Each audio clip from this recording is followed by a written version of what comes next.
The dark art of medieval torture. To the shade of Judge Jean de la Cruauté, whose inventive sentencing practices provided endless material for this book, and whose ghost, I suspect, is currently attempting to sue me for libel. May his spectral inkwell never run dry, and may his posthumous royalties, should they ever materialize, find their way to a good cause, like funding a particularly comfortable and well-stocked museum of medieval torture devices. Though I'd prefer that no actual torture be involved in the museum's operation, I'm quite fond of my hands, you see, and my kneecaps. This work is also dedicated, with a slightly less sardonic tone, though I can't guarantee it, to the countless victims of medieval justice. Their suffering, though horrific, has illuminated the dark corners of history and provided the impetus for the evolution of our modern, less overtly cruel, though still imperfect, legal systems.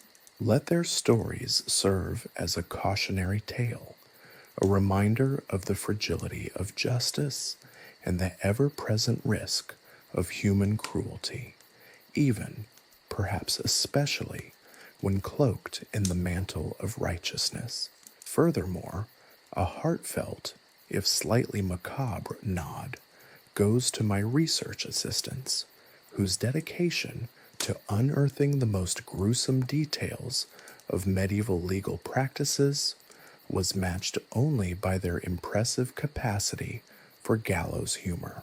Without their tireless efforts, this book would have remained a significantly less complete and significantly less entertaining account of the creative violence of the past.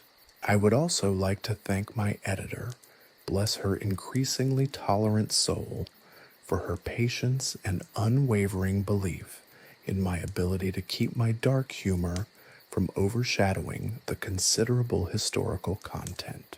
Finally, a word to my esteemed readers. I hope this exploration of medieval justice, presented with a hopefully amusing, but always respectful, dark humor, proves both informative and, dare I say, entertaining. After all, even the most grim aspects of history can yield a wry smile, or at least a thoughtful chuckle, when examined from a safe historical distance. Now, if you'll excuse me, I have a date with a particularly fascinating account of a medieval tax collector's demise. One might even say, a rather taxing experience. Chapter 1. The Grand Guignol of Medieval Justice. The medieval period wasn't exactly known for its sensitivity training. Justice, or what passed for it, was a grand, gruesome spectacle, a theatrical production played out for the benefit of the entire community. Public executions weren't merely the dispensing of punishment. They were elaborate affairs, meticulously staged performances designed to instill fear, reinforce social order, and, let's be honest, provide a rather morbid form of entertainment. Imagine, if you will, a reality TV show, but with considerably less glamour and significantly more blood. Think of the setting. Sometimes it was the town square, the bustling heart of the community, transformed for a day into a macabre stage. Scaffolding might be erected, almost like a theatrical set, providing a vantage point for the assembled crowd. The air would be thick with anticipation, a peculiar blend of dread and excitement. Other times, the execution took place on a lonely gallows hill, a symbolic separation from the community, a reminder of the consequences of transgression. The chosen location itself often carried symbolic weight, adding another layer to the theatrical production. The execution itself was far from a swift, sterile affair. It was a drawn-out performance, the details varying depending on the crime and the whims of the executioner. Hanging, for instance, wasn't always a quick drop. Sometimes it involved a slow strangulation, a prolonged agony for the condemned, a spectacle designed to maximize the impact on the onlookers. For those deemed particularly heinous, the wheel was a favorite. Imagine the scene: the condemned, strapped to a large wooden wheel, their limbs methodically broken one by one, a slow, agonizing dismantling of the body, a gruesome puppet show for the masses. The crowd, a silent, rapt audience, would watch as the life drained from the victim, their collective gaze a testament to the power of the state, the chilling effectiveness of public displays of retribution. Burning at the stake, reserved typically for heretics and witches, a category often applied with breathtakingly loose criteria, was another visually arresting and incredibly drawn-out affair. The slow burn, the screams, the smell of burning flesh, all meticulously choreographed elements designed to create a lasting impression, a fear-inducing narrative etched into the collective memory of the community. The flames, licking at the condemned, served not only as an instrument of death, but also as a potent symbol of divine retribution, a visual reinforcement of religious dogma. Even the less dramatic forms of execution, such as beheading, were rarely perfunctory. They were often preceded by a public procession, a kind of medieval perp walk, with the condemned paraded through the streets, often dressed in humiliating attire, subjected to the jeers and taunts of the crowd. It was a pre-show, a buildup of tension, enhancing the dramatic effect of the main event. The executioner, too, was a key player in this macabre drama. Often a figure of both fear and fascination, he occupied a peculiar position in society. His was a profession shrouded in mystery, cloaked in a macabre prestige. He possessed a grim expertise, his skill in carrying out the sentence a testament to his mastery of the art of death. He was, in a strange way, a celebrated figure, his actions viewed as a necessary evil, a grim duty that maintained the balance of the world. But the execution wasn't just about the condemned. The crowd played a crucial, albeit passive, role. They were participants in this theater of terror, their collective presence a testament to the power of the spectacle. Their reactions, the gasps, the murmurs, the silent stares, were vital components of the performance. Their presence itself served as a powerful deterrent, a public reminder of the dire consequences of breaking the law. The executions weren't just about justice, they were about public order, about maintaining the social fabric through fear and intimidation. It was a brutal form of social engineering, shaping behavior through the calculated spectacle of death. It's tempting to view these events purely through a lens of horrified fascination, but to do so would be to miss a crucial aspect of medieval life. These events served a social purpose, functioning as a powerful form of communication, reinforcing social hierarchies and religious beliefs.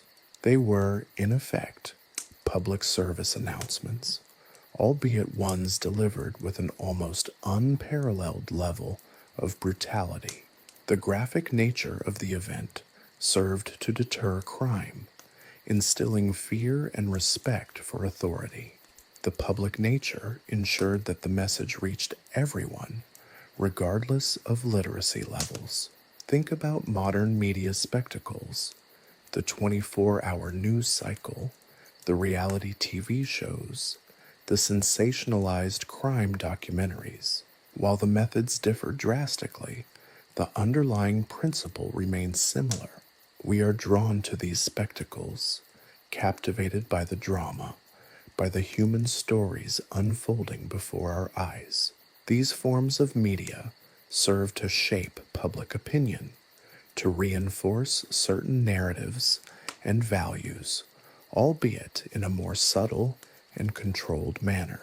The medieval public execution and the modern media spectacle both fulfill a need for collective engagement with displays of power and social order. The medieval execution may have been more overtly violent, but the psychological impact, the desire to witness and participate in an event that both horrified and fascinated, persists even today. Consider the execution of a prominent figure. The event wouldn't just be an execution, it would be a national event, perhaps even an international one, depending on the figure's prominence. The preparation alone could take weeks, even months. Heralds would announce the date and time, spreading the word far and wide. The condemned might be given a final confession, perhaps even a theatrical display of repentance. This allowed the public to witness the condemned's final moments, adding a further layer of drama and a morbid sense of closure to the whole production. The execution itself was often accompanied by elaborate rituals and ceremonies, further emphasizing the theatrical nature of the event.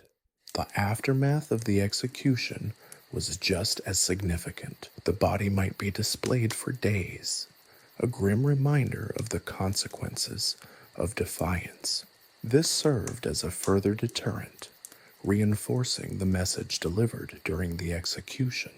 The body's disposal also varied based on the crime. Some bodies were left to rot as a further spectacle, while others were secretly buried, depending on the status of the deceased and the crime they committed. Even the lesser crimes had their own public displays of punishment. The pillory, the stocks, the ducking stool, all instruments designed for public shaming and humiliation. These weren't just punishments, as they were performances designed to publicly disgrace the offender and serve as a warning to others. The crowds would gather, not simply to witness the punishment, but to participate in the social ritual of public shaming. The jeers, the taunts, the verbal assaults, these were all part of the performance. The offender, stripped of their dignity and exposed to the public gaze, was made an example, a cautionary tale for the community. It was a form of collective catharsis, a public release of societal anxieties and frustrations. The medieval justice system, therefore, wasn't just about dispensing punishment. It was about staging a spectacle, a carefully crafted drama designed to maintain social control, reinforce religious beliefs, and, perhaps most importantly, entertain the masses. It was a brutal, horrifying, and undeniably fascinating system, offering a darkly comedic insight into the human psyche and the evolution of justice itself. And while we may shudder at the brutality, it's difficult to deny the compelling, if disturbing, theatrical nature of medieval justice. It was a show that ran for centuries, and even in its absence, the echo of its grim applause still resonates today. Let's move beyond the grand spectacle of public executions and delve into the backstage area, so to speak, where the real magic, or rather, the meticulously crafted cruelty, unfolded. This is where we meet the instruments of pain, the props in the medieval theater of justice. Think of them not simply as tools of interrogation, but as elaborate stage machinery designed to extract confessions, elicit information, or simply inflict suffering. Their design was often as ingenious as it was barbaric, reflecting both the technological capabilities of the time and the chilling creativity of those who wielded them. The rack, for instance, was a classic. Imagine a wooden frame, somewhat resembling a medieval version of a medieval torture device. The victim's limbs were stretched and dislocated, a process that not only caused excruciating pain, but also induced a state of vulnerability and terror. It was a slow, agonizing dance of dismemberment, an excruciating ballet of pain designed to break the human spirit before it broke the bones. The effectiveness of the rack was, of course, wildly exaggerated. While it certainly caused immense suffering, its reliability as a truth serum was questionable at best. Many confessed to anything to make the torment stop, regardless of their actual guilt or innocence. It was a perfect example of the showmanship of medieval justice. The brutality itself was often more important than the information gleaned. Then there's the thumbscrew, a smaller, more intimate instrument of torment. A deceptively simple device, it targeted the sensitive nerves and bones of the fingers, crushing them slowly and deliberately. Imagine the excruciating pain, the gradual loss of feeling as the pressure intensified. Its insidious nature was in its slow, creeping progression, the ever-increasing pressure chipping away at the victim's resistance. Again, the effectiveness of this device was significantly inflated. It was an incredibly painful method, certainly, but the reliability of confessions obtained through it was highly doubtful. The primary function of the thumbscrew was simply to inflict pain, to remind the victim of the absolute power wielded by their interrogator. Moving beyond the relatively well-known, we venture into the more obscure corners of the medieval torture chamber, where ingenuity truly reached its gruesome peak. Take, for instance, the pear of anguish. This wasn't your average fruit bowl item. Instead, it was a metal instrument shaped like a pear, which was inserted into various orifices. And we're talking about every orifice you can imagine, and perhaps a few you can't. As the metal prongs of the pear were expanded, the victim experienced a truly horrifying tearing and excruciating agony. The device was deliberately crafted to cause maximum pain and psychological trauma, symbolizing the invasion and violation of the body and soul.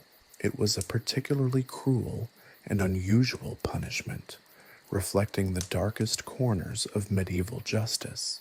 One can only imagine the screams echoing through the cold stone walls of the dungeon.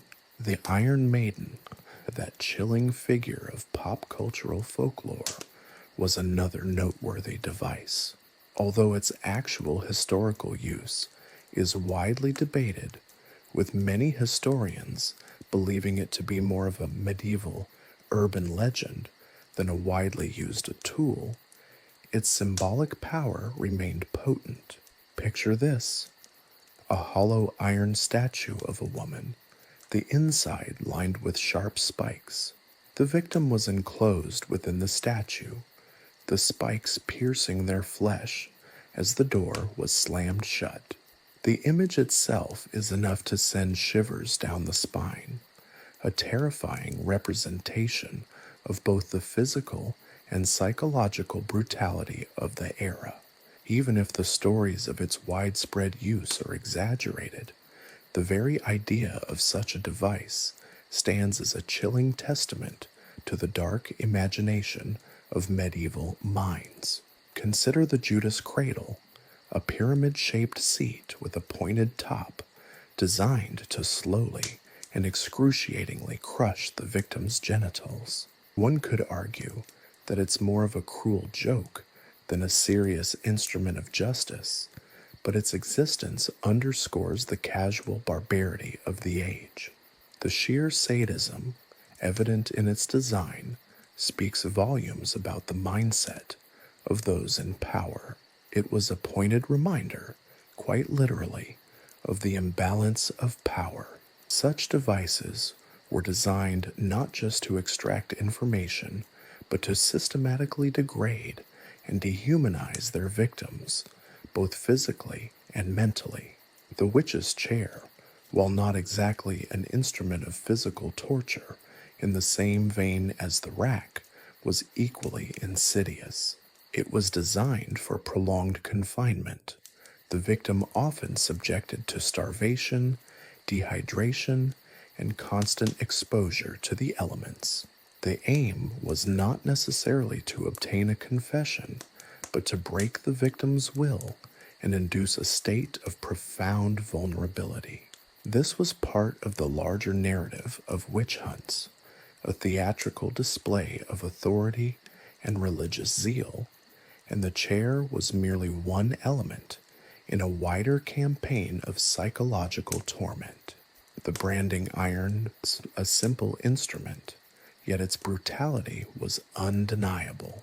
The searing heat leaving its mark, both literally and figuratively, branded the victim, forever etching their crime, or perceived crime, onto their body.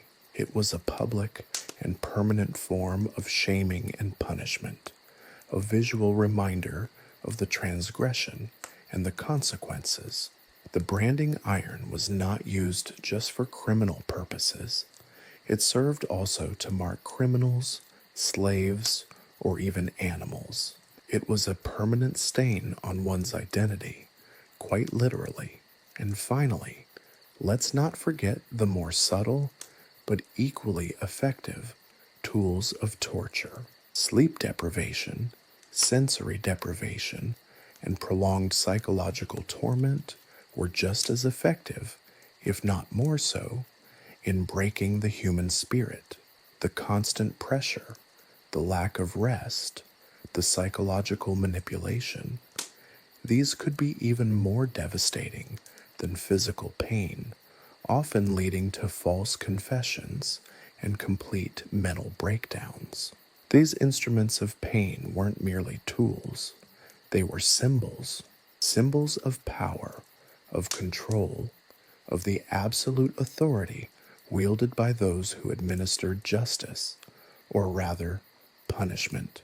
They were also symbols of the medieval worldview, a worldview deeply intertwined with religious beliefs, superstition, and a pervasive sense of fear and uncertainty.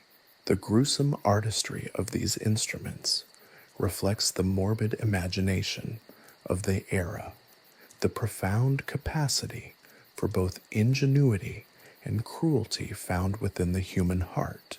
These devices, in all their horrific glory, serve as a stark reminder of the dark side of medieval justice.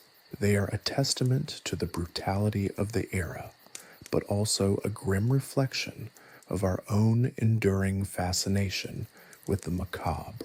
The story of medieval torture is not just a historical footnote, it's a cautionary tale, a reminder of the importance of human rights and the continuing struggle for a more just and humane world. And while we may recoil at the sheer brutality of these instruments, let us not forget the lessons they offer, lessons about the abuse of power, the fragility of human dignity, and the enduring power of darkness, even in the light of justice. But the story of medieval punishment doesn't end with the creak of the rack or the clang of the thumbscrew. To understand the true scope of medieval justice, or perhaps more accurately, medieval injustice, we must look beyond the simple extraction of confessions. The instruments of torture were, undeniably, terrifying, but they were also just one piece of a much larger, more complex puzzle. Medieval punishment was a multifaceted affair, a grand theatrical production designed not only to inflict pain, but also to serve a broader social and religious purpose. Consider, for example, the seemingly simple act of branding. We've already touched upon the branding iron, a tool capable of inflicting searing pain, but the mark left behind transcended the immediate physical trauma. It was a permanent, indelible stain on the body, a public declaration of guilt.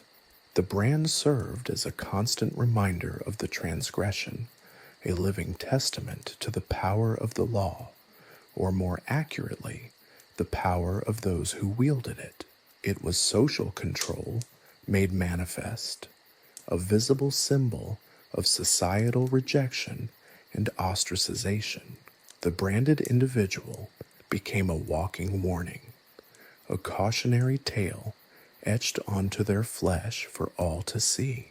The stocks and the pillory, while lacking the brutal efficiency of the rack, served a similarly potent purpose. These weren't simply devices for confinement, they were platforms for public humiliation. Imagine the scene: the condemned, exposed to the jeers and taunts of the crowd, their shame laid bare for all to witness. The stocks and the pillory weren't about extracting information, they were about social control through public shaming. They were a theatrical performance of justice, designed to reinforce social norms and deter others from similar transgressions. The humiliation wasn't merely physical, it was a profound psychological assault designed to erode the individual's standing within the community and inflict lasting social damage. Think of the scold's bridle, a particularly cruel device designed specifically for women deemed to be gossips or troublemakers.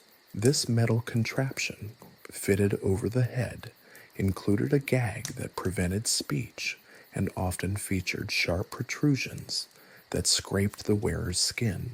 It's tempting to dismiss it as a quaint relic of a bygone era, but the scold's bridle speaks volumes about the patriarchal structures of medieval society. It was a tool used to silence and control women, to enforce a rigid social order that relegated women to a position of subservience. The device's cruelty was amplified by its very specificity, targeting a particular form of social transgression, a transgression deemed especially threatening to the established power dynamic. Furthermore, the punishments handed down often bore little relation to the severity of the crime.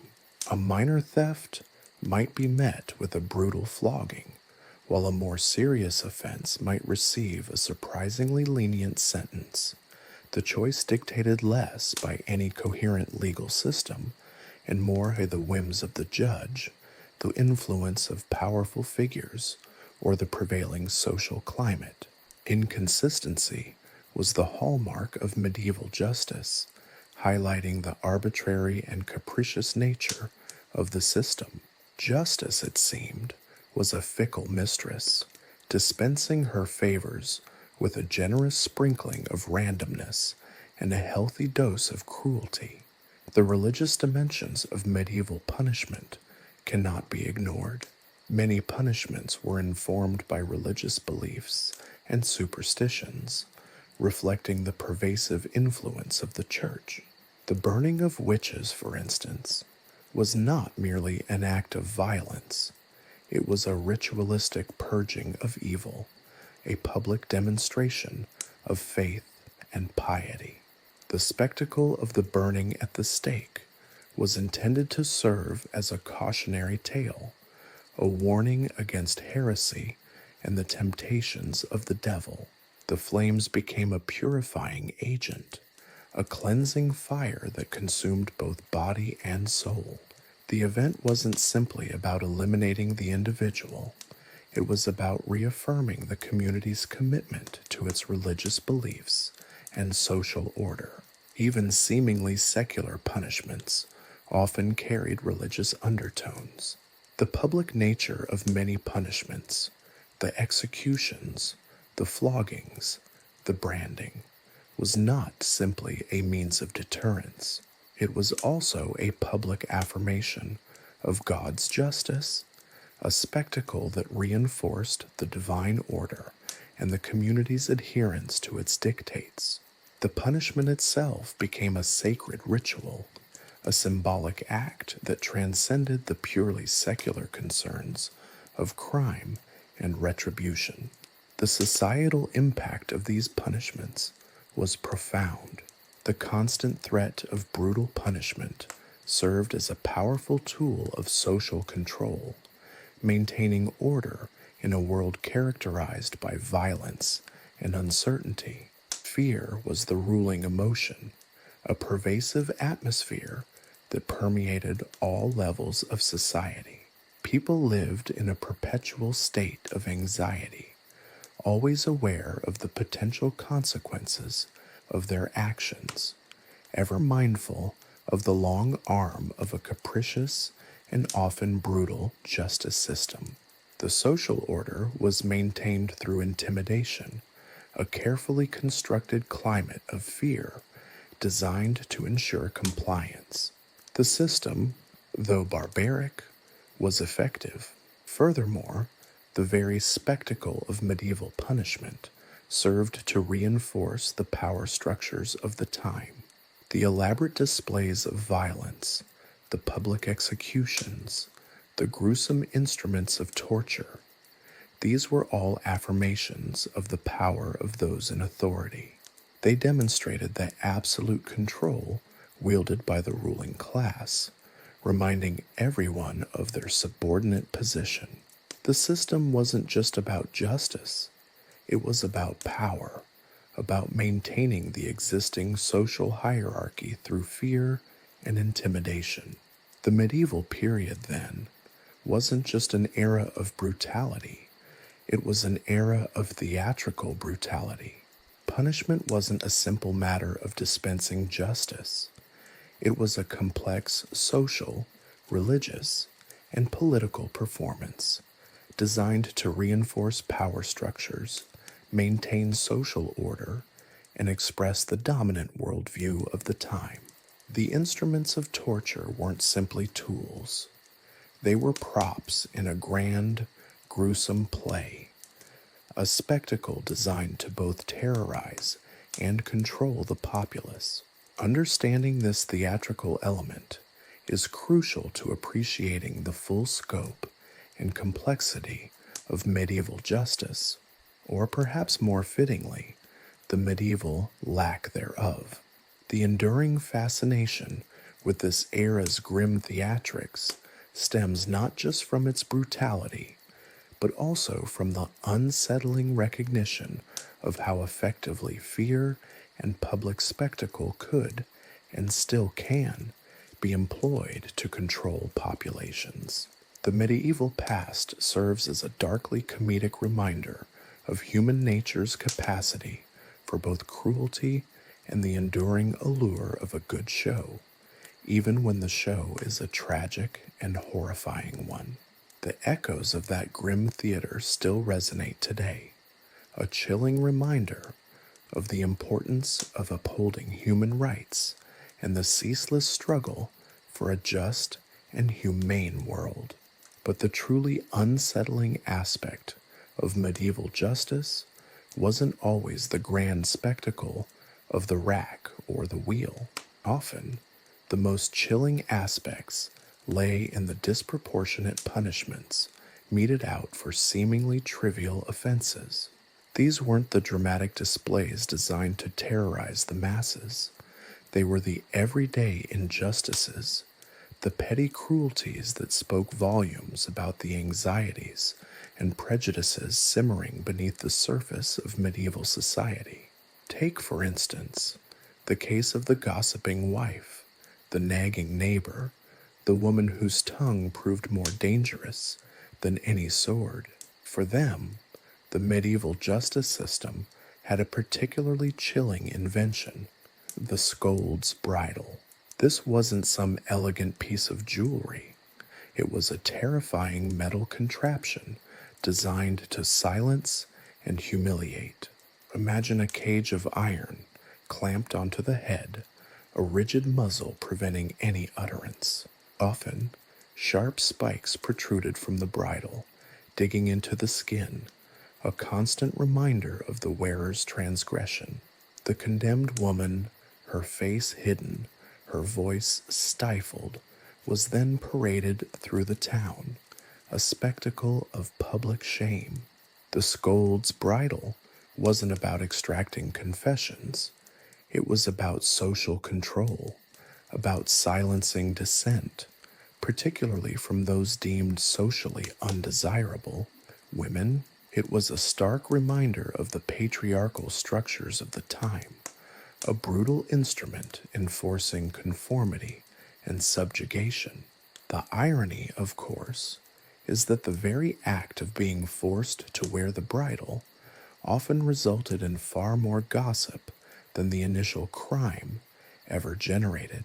The spectacle became a perverse advertisement for the very sin it was supposed to punish, and the scold's bridle wasn't alone in its peculiar cruelty. The ducking stool, for instance, offered a different kind of watery humiliation. This contraption, a simple chair attached to a long lever, was used to dunk gossips, witches, or anyone accused of such, and other social deviants into a pond or river. The repeated submersions, meant to cleanse the accused of their wickedness, were often far more effective at inducing near drowning than genuine repentance. The physical discomfort combined with the public humiliation created a brutal lesson in conformity. This was less a judicial process and more a form of community-sanctioned bullying, where the line between justice and vengeful entertainment blurred into a chilling spectacle. Consider also the punishments for petty theft. A loaf of bread stolen to feed a starving family might result in a brutal flogging, the stripes a testament to the harsh realities of medieval life. The punishment, intended to deter others, often ignored the mitigating circumstances, highlighting the arbitrary and capricious nature of the system. The justice dispensed wasn't always just. It was often a reflection of the social hierarchy, the power dynamics, and the prevailing societal anxieties. A nobleman caught stealing might receive a slap on the wrist. A peasant might face execution. The system wasn't blind. It was inherently biased, skewed by privilege and power. In the twisted logic of medieval justice, the severity of the punishment rarely reflected the severity of the crime. It reflected the social standing of the accused. The punishments weren't simply about retribution. They were theatrical performances designed to reinforce social norms and maintain order. Public executions were meticulously orchestrated events, drawing massive crowds eager to witness the spectacle of justice, or what passed for it. The condemned weren't just being punished, they were being used to send a message to the onlookers, a cautionary tale delivered through violence and fear. The gruesome details were often amplified, making the punishment a horrifying work of art designed to instill obedience and conformity. The obsession with public displays of punishment highlights the underlying anxieties of medieval society. In a world lacking modern infrastructure, sanitation, and social safety nets, fear played a major role in maintaining order. The threat of brutal punishment wasn't merely a deterrent, it was a constant presence, a pervasive atmosphere shaping individual behavior. The lack of social support systems meant that harsh punishments were often the only means to control crime and maintain a semblance of social order. This, of course, begs the question of whether the harshness of the penalties exacerbated existing problems or simply masked them. Did the constant threat of the scold's bridle, the ducking stool, and the flogging truly deter crime, or did it merely create a climate of fear and resentment? The answer is likely a complex blend of both. The system was further complicated by the intersection of religious beliefs and legal practices. Many punishments were rooted in religious symbolism, blurring the line between secular and ecclesiastical authority. The burning of witches, for example, wasn't merely an act of violence. It was a ritualistic purging of evil, a public affirmation of religious orthodoxy. The flames consumed not only the body, but also the perceived threat to the established religious order. Even punishments for seemingly mundane crimes often carried religious undertones, reinforcing the pervasive influence of the church in all aspects of life. The public display served as a ritualistic reaffirmation of faith, a demonstration of communal adherence to religious dogma. The inconsistencies inherent in the medieval justice system are striking. A minor theft could be met with disproportionate severity, while a major crime might receive a surprisingly lenient sentence. The disparity wasn't a result of any coherent legal code. It was a product of the whims of local officials, the influence of powerful patrons, and the unpredictable nature of medieval society.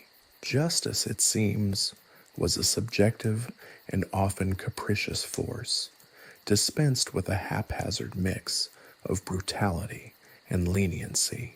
This lack of consistency further underscores the arbitrary and often irrational nature of the medieval legal system. The system was a reflection of power dynamics, social structures, and the pervasive fear that permeated the era. The enduring fascination with medieval punishments isn't simply a morbid curiosity. It's a reflection of our own anxieties about justice, power, and social control. The stark contrast between medieval practices and modern legal systems highlights the progress made in human rights, fairness, and due process. However, the dark humor in the absurdity and disproportionate nature of these punishments serves as a stark reminder of the dangers of unchecked power, the potential for cruelty and injustice, and the enduring struggle for a just and equitable society. The stories of the scold's bridle, the ducking stool, and countless other medieval punishments serve not only as grim historical accounts, but as chilling cautionary tales for the present and the future. The laughter, tinged with unease, reminds us of how far we've come, but also how easily we can slide back into darkness if vigilance is abandoned. The grotesque theatrics of medieval justice and their morbid humor act as a constant reminder of the need for fairness, compassion, and the importance of a truly just legal system. The stories of medieval punishments, from the elaborate torture devices to the seemingly petty yet brutally effective instruments of social control like the scold's bridle reveal a complex interplay of social anxieties, religious beliefs, and power dynamics. These weren't just isolated incidents. They were a systemic reflection of the era's worldview, showcasing a society grappling with issues of order, control, and the often arbitrary dispensing of justice. The sheer inventiveness of the punishments, the creative cruelty in their design, reveals a level of societal obsession with control and conformity that is both disturbing and fascinating. The disproportionate response to minor infractions reflects not only the lack of a robust and consistent legal framework, but also the inherent instability and uncertainty of the time. In a world where life was often brutal and short, fear acted as a potent tool of social control. The emphasis on public humiliation and spectacle served to reinforce the power structures in place, reminding everyone of their place within the established hierarchy. The narratives surrounding these punishments weren't merely accounts of legal proceedings. They were moral tales, cautionary fables designed to teach obedience and deter any deviation from the accepted norms. Furthermore, the enduring appeal of these historical accounts lies not only in their brutality, but also in their inherent absurdity. The disproportionate punishments, the elaborate yet often ineffective mechanisms of social control often provoke a darkly comedic response. The very fact that societies felt the need to invent such ingenious and cruel ways to deal with petty crimes highlights the complex and often irrational nature of human behavior, both then and now. The stories of medieval justice, therefore, are not just historical accounts. They are cautionary tales that serve as a mirror, reflecting our own anxieties about power, social control, and the quest for a truly just world.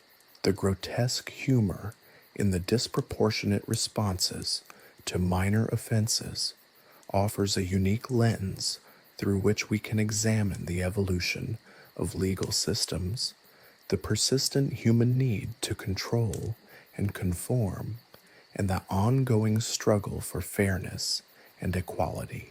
The echoes of that grim theater still resonate today, urging us to consider the fragile nature of justice and the constant vigilance required to prevent history from repeating its darkest acts. But let's leave the specifics of the scold's bridle and the ducking stool behind for now and take a broader look. The medieval justice system, in all its chaotic glory, was a far cry from the relatively ordered systems we have today. Imagine, if you will, a world where justice was less a reasoned process and more a theatrical performance, a grand guignol played out on the village green or the town square. The wheel, that gruesome symbol of medieval retribution, wasn't just a method of execution. It was a statement, a public announcement of the state's power, a chilling tableau designed to deter future transgressions. The breaking of bones, the spilling of blood, the drawn-out agony, all were part of the spectacle. The audience, a mixture of the morbidly curious and the genuinely terrified, was a key component of the performance. Their collective gasp, their horrified whispers, their uneasy silence, these were the sounds of justice in the medieval world. The very concept of due process would have seemed utterly alien to most medieval citizens. There were no formal trials in the modern sense, no rights of the accused, no independent judiciary to speak of. Justice was often dispensed by local lords, church officials, or even village elders, with little in the way of standardized procedures or consistent applications of the law. The accused often had little opportunity to defend themselves, their fate determined more by circumstance, social standing, and the whims of those in power than by any impartial assessment of guilt or innocence. The concept of innocent until proven guilty was a luxury seldom afforded to the unfortunate souls caught in the medieval legal web. Think of the contrast with today's system. However flawed it may be, we still have our share of injustices, of course, wrongful convictions, biased juries, and systemic inequalities. But the principles underlying our legal system, however imperfectly applied, are vastly different from their medieval counterparts.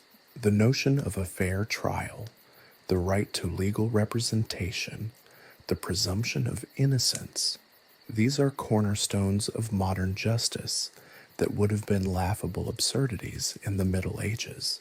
The courtroom, with its decorum and procedures, is a world away from the chaotic, brutal, and often arbitrary proceedings of medieval courts. This evolution is significant and, dare I say, somewhat miraculous, considering the barbaric roots from which it sprang. The shift from the public spectacle to the relative privacy of the courtroom represents a profound change in how we view justice. The medieval approach, designed to inspire fear and conformity, has been replaced, at least ideally, by a system aiming for fairness and rehabilitation. Of course, the occasional headline-grabbing trial does remind us that the thirst for spectacle isn't entirely gone, but even those trials pale in comparison to the brazen cruelty of the medieval public executions. The evolution wasn't a smooth, linear progression. It was a messy, chaotic affair, full of twists and turns, setbacks and compromises. There were periods of advancement, followed by regressions into brutality and injustice. The Enlightenment, with its emphasis on reason and individual rights, played a crucial role in shaping modern legal systems. However, even today, vestiges of the medieval mindset linger. The disproportionate sentencing of certain groups, the biases embedded within the system, the ongoing struggle for true equality before the law. These issues remind us that the fight for justice is far from over. Consider, for instance, the evolution of torture. While barbaric torture methods persisted for centuries, their use in legal proceedings began to wane during the Enlightenment. The emphasis shifted from extracting confessions through pain to seeking evidence through other means, a rather seismic change in approach. This doesn't mean torture entirely vanished. Its insidious tendrils snaked their way into various forms of punishment and interrogation throughout history, and tragically, still find occasional use in some parts of the world. But the formal judicial use of torture, the spectacle of it as a key element in the performance of justice, was gradually condemned as irrational and ineffective. The shift toward written law, codifications of legal principles, and the development of professional legal institutions further marked the departure from the arbitrary chaos of medieval justice. The move towards standardized legal procedures, even with their imperfections, offered greater predictability and, theoretically, less room for bias and personal vendettas. The rise of legal scholarship and the professionalization of the legal profession helped to establish a framework for justice that moved away from the whims of powerful individuals and toward more systematic approaches. It wasn't a complete overhaul, mind you. Medieval influences persisted, but they were gradually subsumed within a more structured system. Yet, the medieval period also holds important lessons. The sheer inventiveness displayed in crafting instruments of torture, the elaborate mechanisms designed to inflict prolonged suffering, reveals a dark yet strangely fascinating aspect of human ingenuity. The creative cruelty is almost a testament to the human capacity to imagine new ways to inflict pain and control others. This, combined with the spectacle of public punishments, was not merely an attempt to deter crime, but a visceral demonstration of power, a display designed to enforce social order through fear and intimidation. This highlights the importance of continually examining the power structures within any legal system, past and present, ensuring that the tools of justice aren't wielded to oppress, but to uphold fairness and equality. Think of the gallows, for instance, hardly the elegant, efficient device of modern executions. It was often a clumsy affair, fraught with potential for gruesome mishaps, and its placement in a public square served as a chilling reminder of the state's power to mete out punishment. The drawn-out nature of the death, the spectacle of the body hanging as a public warning, these were inherent components of the medieval justice system. The lingering image of the body, the slow, agonizing death, these were not accidental elements. They were designed to instill fear. Even the punishments for minor offenses often had a theatrical quality. The pillory, for example, was a public humiliation, a cage-like structure where offenders were displayed to the scorn of the community. The shaming wasn't merely an afterthought, it was a critical component of the sentence. This approach was in stark contrast to the modern legal emphasis on rehabilitation and reintegration into society. Today, public shaming is generally considered unacceptable, a violation of human rights. The shift from such a spectacle to a more private and less sensationalized approach shows a progression towards a system that aims for rehabilitation rather than just punishment. Consider the evolution of prisons. The idea of incarceration as a form of punishment is relatively recent. While some forms of confinement existed in the Middle Ages, they were not typically utilized as the primary method of punishment as they are today.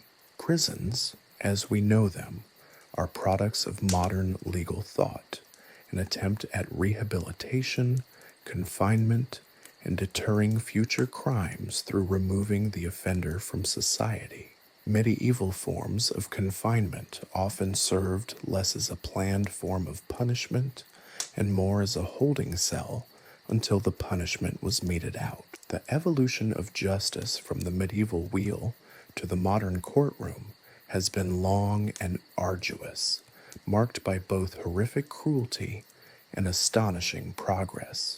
While we have undeniably made significant strides in creating a fairer and more just system, the specters of medieval injustices continue to haunt us, serving as reminders of how easily the pursuit of justice can be corrupted by bias, cruelty, and the lust for power. The enduring fascination with the dark humor of medieval justice serves as a crucial reminder of the importance of continuous vigilance, ensuring that we never revert to those barbaric methods while always maintaining a critical awareness of the injustices that persist in our own systems.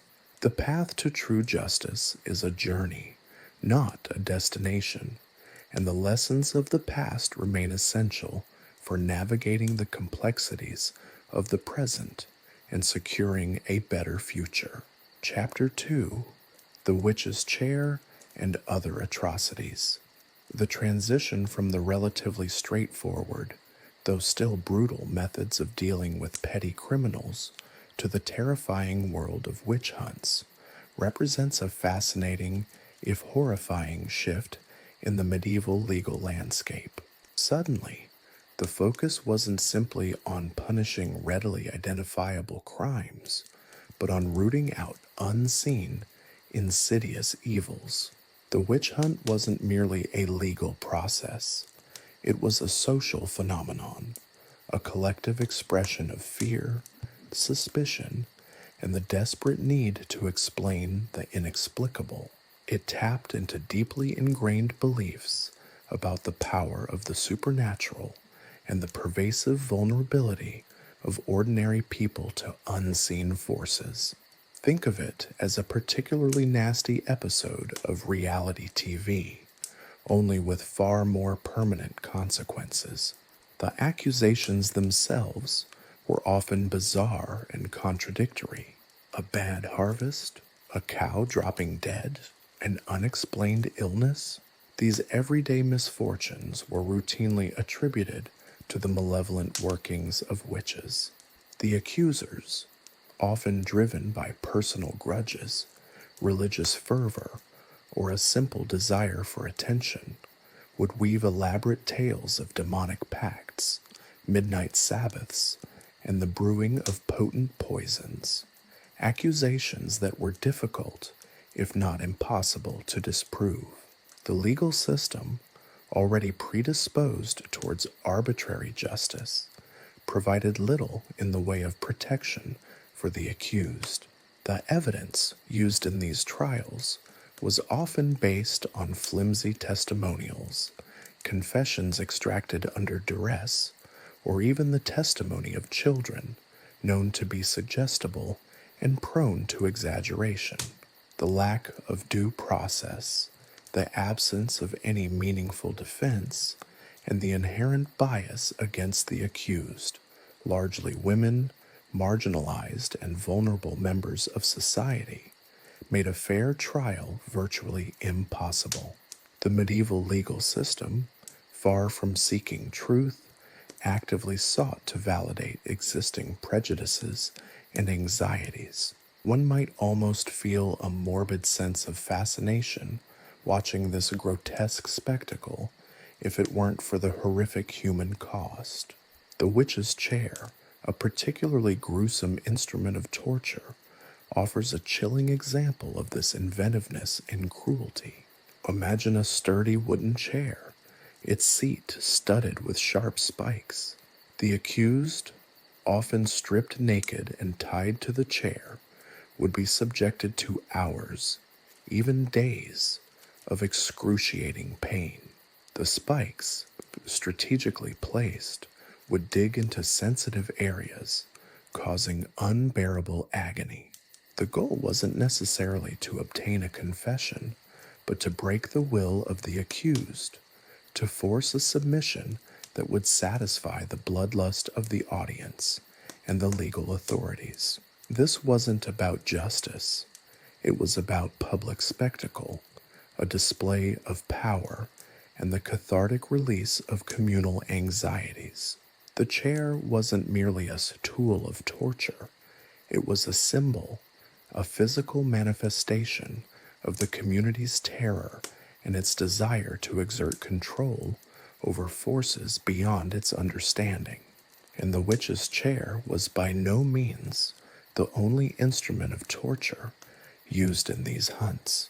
The rack, a medieval staple, found frequent use, stretching the victim's body until it was nearly dislocated.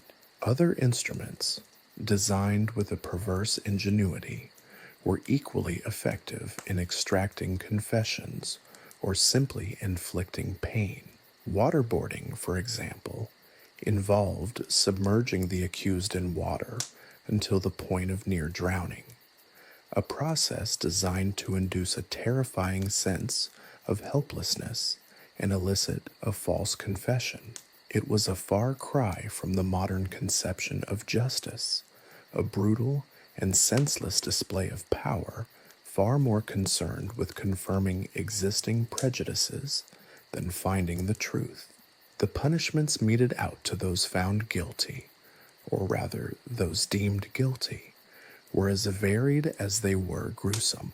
Burning at the stake was perhaps the most common form of execution, a spectacular display of public terror designed to warn others of the dangers of witchcraft. The condemned, often tied to a post, would be slowly consumed by flames, a horrifying spectacle that attracted large crowds of onlookers, a perverse mix of horror and morbid curiosity. The execution wasn't merely a form of punishment, it was a communal ritual, a cathartic purging of the community's collective anxieties and fears. In other cases, the condemned might be drowned, hanged, or even crushed to death under heavy stones. These punishments were not discreet affairs. They were public spectacles designed to inspire fear and reinforce social order. The more gruesome the punishment, the more effective it was considered in deterring others from similar transgressions. The sheer inventiveness displayed in devising methods of execution is, in a darkly perverse way, remarkable. It speaks to the extent of the societal fear and the lengths to which people were willing to go to eliminate what they perceived to be a grave threat. But let's not forget the role of superstition in fueling these hunts. Medieval Europe was a world steeped in beliefs about the supernatural. The power of charms, curses, and spells was widely accepted. The line between magic and witchcraft was often blurred, and even the most mundane activities could be interpreted as evidence of supernatural intervention. The belief in demonic possession and the ability of witches to communicate with the devil was a powerful force, providing a convenient explanation for unexplained events and reinforcing existing social hierarchies. The trials weren't just about justice, they were about upholding a particular worldview, a worldview that valued conformity and the suppression of dissent. Furthermore, the witch hunts were not solely driven by religious zealotry, though the church undoubtedly played a significant role. Socio-economic factors were equally, if not more, important. The witch hunts often targeted marginalized groups, widows, elderly women, and those on the fringes of society, often scapegoats for larger social anxieties. Accusations of witchcraft provided a way to eliminate unwanted individuals, settle scores, and redirect societal frustration. The trials were not always driven by a sincere belief in witchcraft, but also by self-serving motives and the desire to eliminate perceived rivals or enemies. Consider the sheer volume of executions. The number of people killed during witch hunts across Europe is staggering. Thousands, perhaps tens of thousands, perished, victims of a system that valued fear and superstition over justice and fairness. The witch hunt was not a series of isolated incidents. It was a widespread phenomenon, reflecting a dark chapter in the history of European justice and social dynamics. The spectacle of the witch hunts, the public display of torture and execution, served as a potent reminder of the power of the state and the church. It reinforced social norms, suppressed dissent, and served as a cautionary tale to those who dared to challenge established authority. The sheer brutality of the hunts, however, ultimately contributed to their decline. As Enlightenment thinking gained ground, the irrationality and cruelty of these practices began to be questioned. The emphasis on reason and due process gradually eroded the foundation of the witch hunts, leading to their eventual demise. Yet, the legacy of the witch hunts continues to resonate today. The memory of the suffering inflicted on countless innocent victims serves as a stark reminder of the dangers of religious fanaticism, social prejudice, and the abuse of power.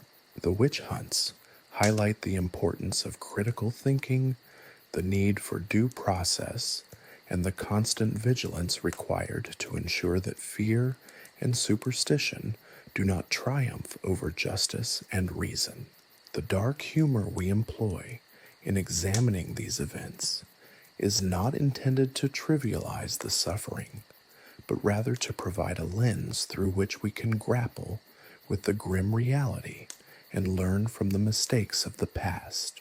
The laughter in this context is a nervous chuckle, a recognition of the absurdity and the horror that was, and in some ways, remains a frightening possibility.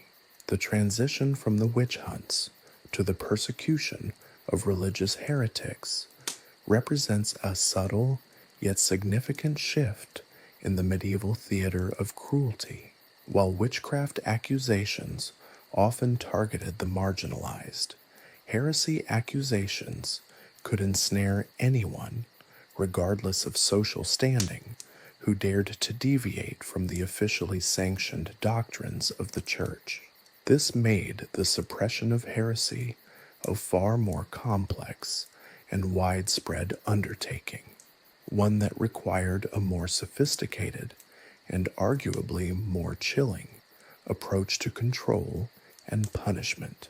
Unlike the relatively diffuse nature of witchcraft accusations, heresy accusations were often meticulously documented and investigated. The Inquisition, a powerful institution established by the Catholic Church, played a central role in identifying, prosecuting, and punishing heretics. These inquisitors were not merely religious zealots, they were often highly educated lawyers and theologians who employed sophisticated methods of interrogation and evidence gathering. Think of them as the medieval equivalent of high-powered corporate lawyers, only their clients were God and the Church, and their methods were, well, let's just say, persuasive. The inquisitorial process, while appearing structured and formal, was inherently biased. The accused were often denied basic legal rights, subjected to lengthy interrogations under duress, and pressured to confess to crimes they may or may not have committed. The concept of innocent until proven guilty was largely absent. Instead, the burden of proof rested heavily on the accused, who were often forced to defend themselves against vague and often contradictory accusations. Evidence, such as the testimony of unreliable witnesses or the accused's own statements obtained under duress, was readily accepted, while contradictory evidence was routinely ignored. This wasn't a quest for justice. It was a carefully orchestrated game designed to secure a confession, regardless of the truth. The tools of the inquisitors were as varied and inventive as those used in the witch hunts, though often refined for the more intellectual crime of heresy. The rack, a ubiquitous instrument of torture, made a regular appearance, stretching the victim's body to its breaking point, not just to extract confessions, but also to break their spirit and will to resist. While the physical agony was undoubtedly excruciating, the psychological torment was often just as devastating, especially for those who believed in the sanctity of their beliefs.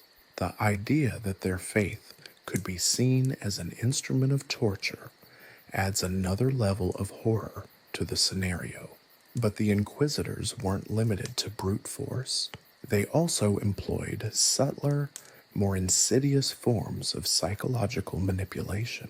Long periods of solitary confinement, designed to break the will of the prisoner and induce a state of paranoia and vulnerability, were commonplace. Sleep deprivation, a particularly effective method for undermining mental resistance, was frequently used, leaving the suspect vulnerable to suggestion and more likely to confess to anything.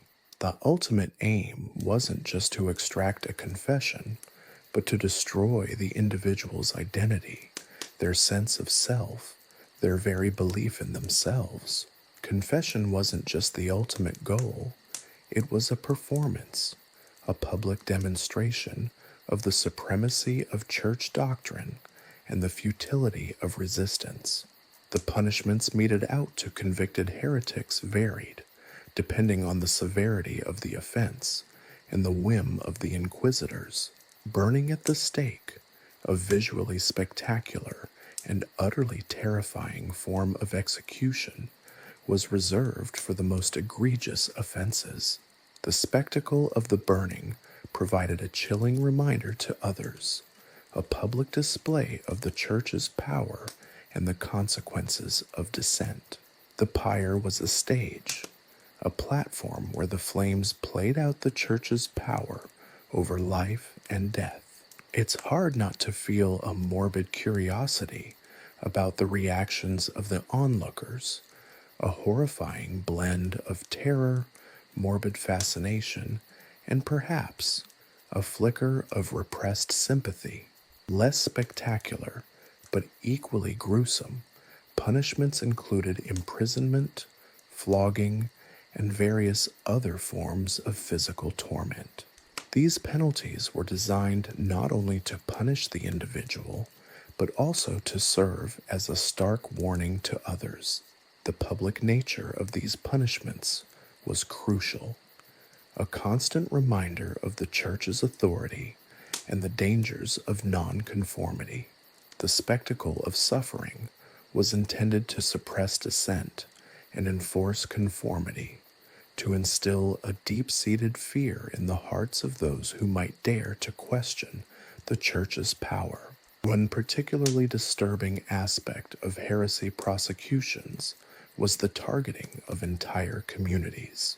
If a significant number of people within a village or town were accused of heresy, the entire community could be punished collectively.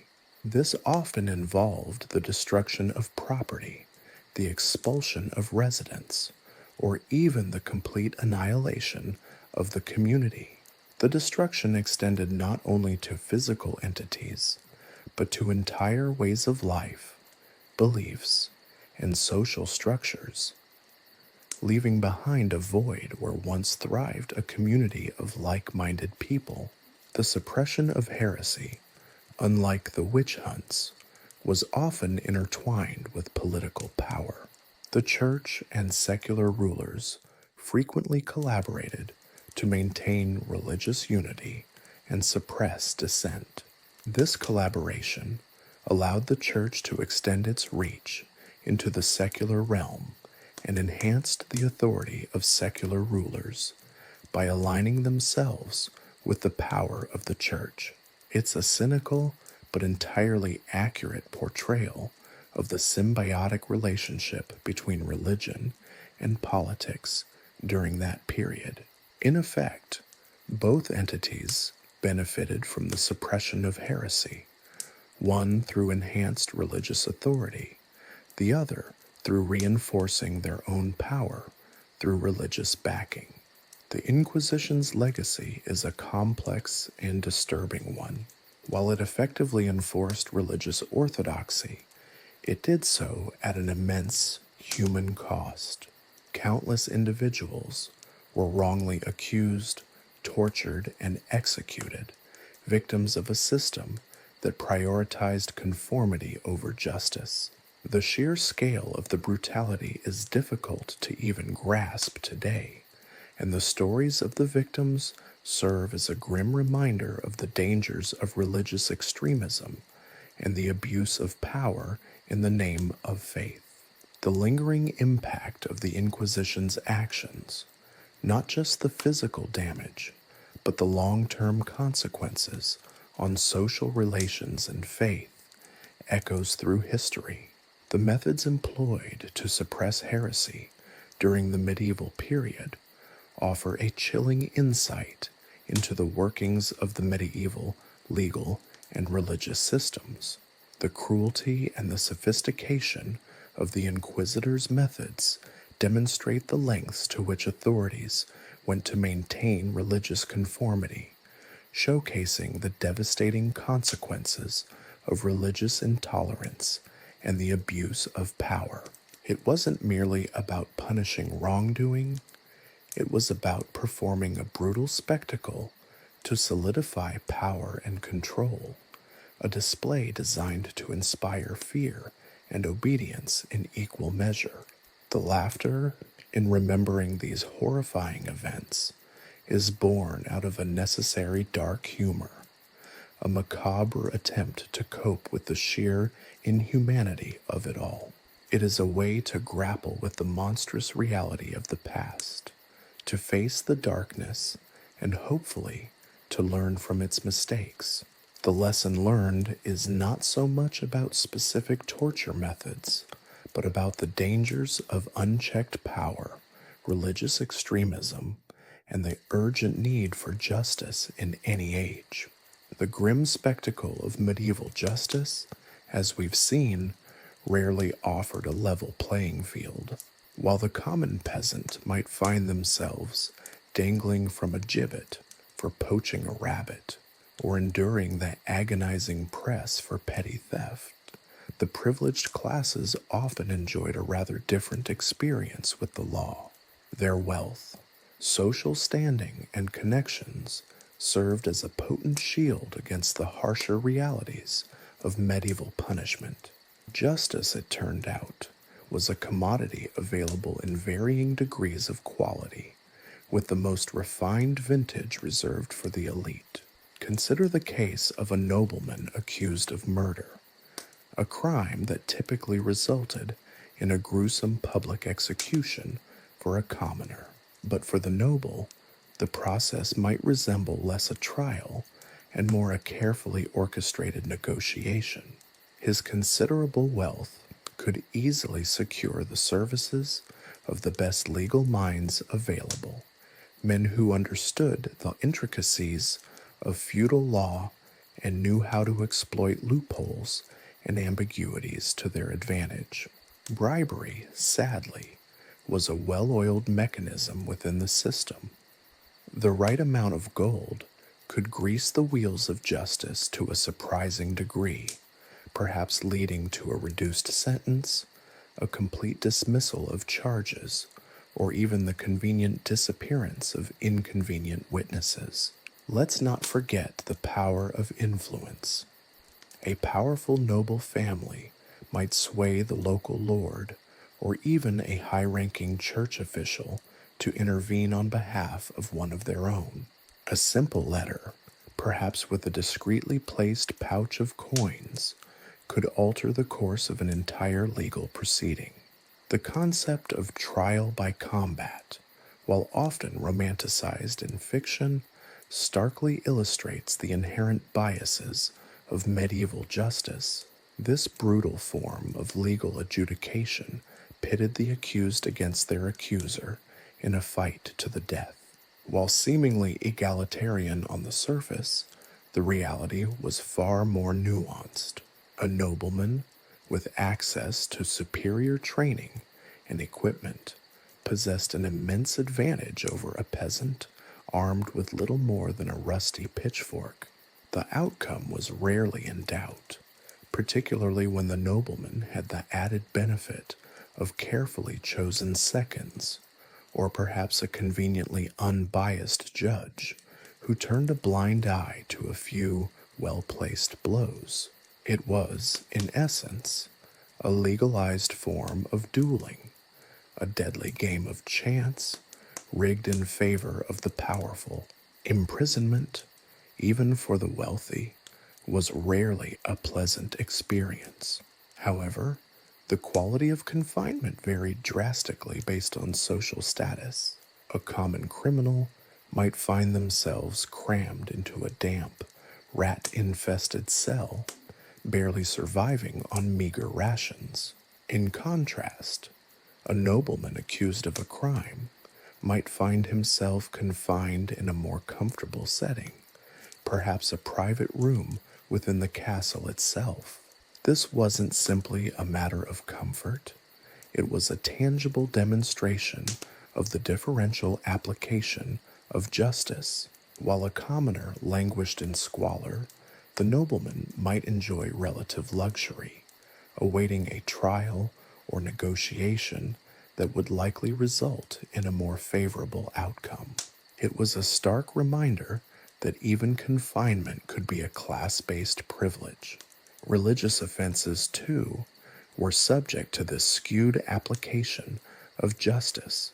A peasant accused of heresy might face immediate execution at the stake, while a powerful cleric involved in similar transgressions might find themselves facing a more lenient penalty, perhaps a period of house arrest or a simple reprimand. The church, with its immense power and influence, offered a sanctuary for the wealthy and connected, creating a system where high-ranking members could often evade the consequences that would befall their less fortunate counterparts. The very fabric of religious institutions sometimes became entwined with the system of privilege, offering a safety net for those with connections and the means to exploit them. One might argue that the medieval justice system wasn't intended for fairness. Rather, it served as an instrument for maintaining the existing social hierarchy. It was a system that reinforced power structures, ensuring that the elite retained their dominance and privilege. This isn't to suggest that the wealthy always escaped punishment. However, the manner in which they were dealt with and the disparities in the punishments they faced compared to commoners paint a grim picture of a justice system that was inherently unjust. The records themselves, when available, often obfuscate the true nature of these legal proceedings. Official documents tend to downplay or ignore the influence of wealth and power, presenting a sanitized version of events that conveniently obscures the role of bribery, influence peddling, and other forms of corruption. The accounts often focus on the formal legal proceedings, neglecting the crucial behind-the-scenes negotiations and machinations that played such a significant role in shaping the outcomes. This creates a skewed perspective, making it challenging to discern the true dynamics of medieval justice. Analyzing these disparities requires examining the broader societal context. The feudal system, with its rigid class structures and hierarchies, deeply influenced the legal system. The legal framework wasn't designed to be impartial. It was created to maintain and reinforce the existing power balance. Justice was not blind. It was deeply intertwined with social and political structures, resulting in an inherently uneven application of the law. However, the disparities in justice weren't always absolute. Even the most powerful could occasionally fall prey to the system's whims. The fickle nature of politics, shifting alliances, and occasional public outcries could sometimes lead to the downfall even of the most entrenched members of the elite. However, these were exceptions that proved the rule. The general pattern reveals a system designed to protect and perpetuate the privileges of the powerful. The story of medieval justice isn't just a tale of brutality and torture. It's also a study of inequality and the ways in which power shapes the legal system. It's a darkly comedic tragedy, one in which the script is always rigged in favor of the wealthy and well-connected. The commoner's fate hung by a thread, while the nobleman's often depended on the deft manipulation of the system, a game played with lives as stakes. And while the instruments of torture varied, the ultimate instrument of control remained the same: the unequal distribution of power and the inherent biases woven into the fabric of medieval justice. The laughter here, if one can find it, comes from the sheer absurdity of a system so blatantly unfair, a grotesque mockery of the very concept of justice. The history of the powerful escaping consequences, even when presented with evidence against them, is a testament to the power of influence, privilege, and the enduring human tendency to bend the rules to one's advantage. The true horror isn't just in the instruments of torture themselves, but in the deeply ingrained system of inequality that allowed such abuses to persist. The legacy of this unequal justice system lingers long after the instruments of torture have rusted into oblivion, a grim reminder of the human capacity for injustice and the need for continuous vigilance against the abuse of power. The Church, that seemingly benevolent shepherd of souls, played a far more complex and often disturbing role in the medieval justice system than pious pronouncements might suggest. While its official doctrine preached mercy and forgiveness, the reality on the ground was frequently far grimmer, a tapestry woven with threads of divine justice and very mortal punishment. The Church's influence extended far beyond the spiritual realm. It possessed immense temporal power, controlling vast tracts of land, significant wealth, and crucially, its own legal apparatus. Ecclesiastical courts, operating alongside secular courts, handled a range of cases, from disputes over church property to accusations of heresy and moral transgressions. These courts, however, were not always paragons of fairness, mirroring the biases and inequalities prevalent in the secular system. Consider the trials for heresy, a crime that often carried the ultimate penalty, burning at the stake. While the secular authorities might handle the actual execution, the Church wielded significant power in determining who was deemed a heretic and the evidence required for conviction. The process was far from rigorous by modern standards. Accusations, often fueled by personal vendettas, grudges, or the opportunistic denunciation of a rival, could trigger lengthy and harrowing investigations. Confessions, often extracted through torture, a detail the Church conveniently overlooked in its pronouncements on divine mercy, played a critical role in these proceedings. The accused, facing the horrifying prospect of a fiery death, might confess to anything to escape immediate incineration, irrespective of the truth. The Church's influence on the types of punishment also deserves scrutiny. While the secular authorities were responsible for the more overtly physical forms of punishment, the breaking wheel, the rack, and the gibbet, the Church subtly, and sometimes not so subtly, influenced the nature and severity of the penalties. The concept of penance, for example, often involved prolonged periods of fasting, flagellation, or public humiliation. These punishments, while seemingly less brutal than being crushed under a heavy wheel, were still designed to inflict significant physical and psychological suffering.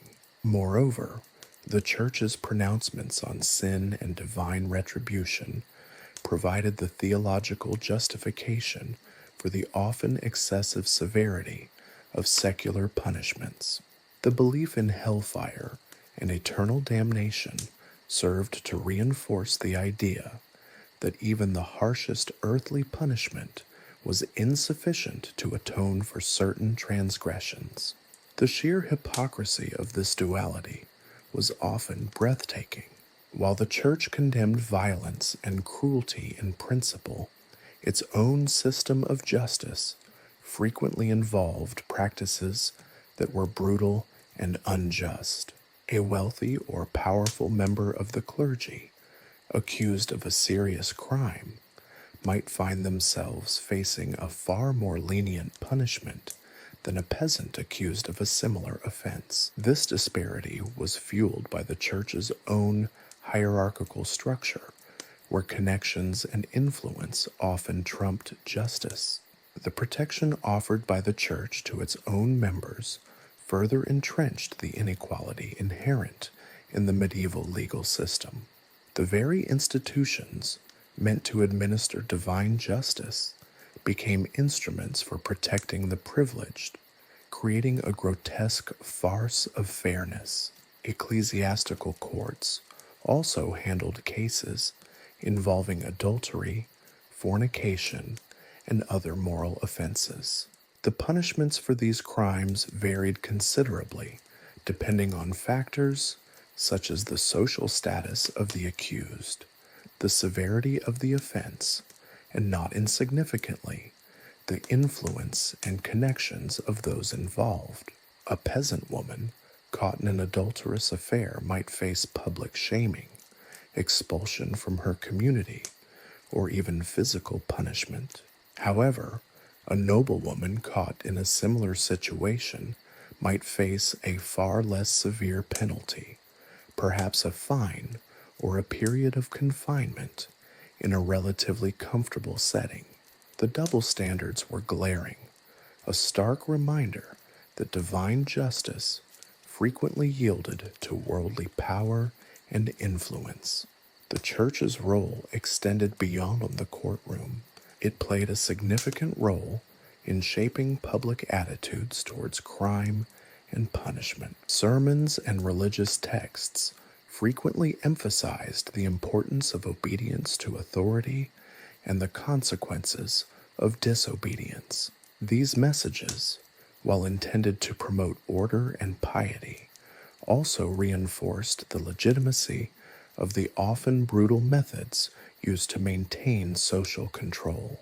The Church, in essence, provided a theological justification for the state's power to punish.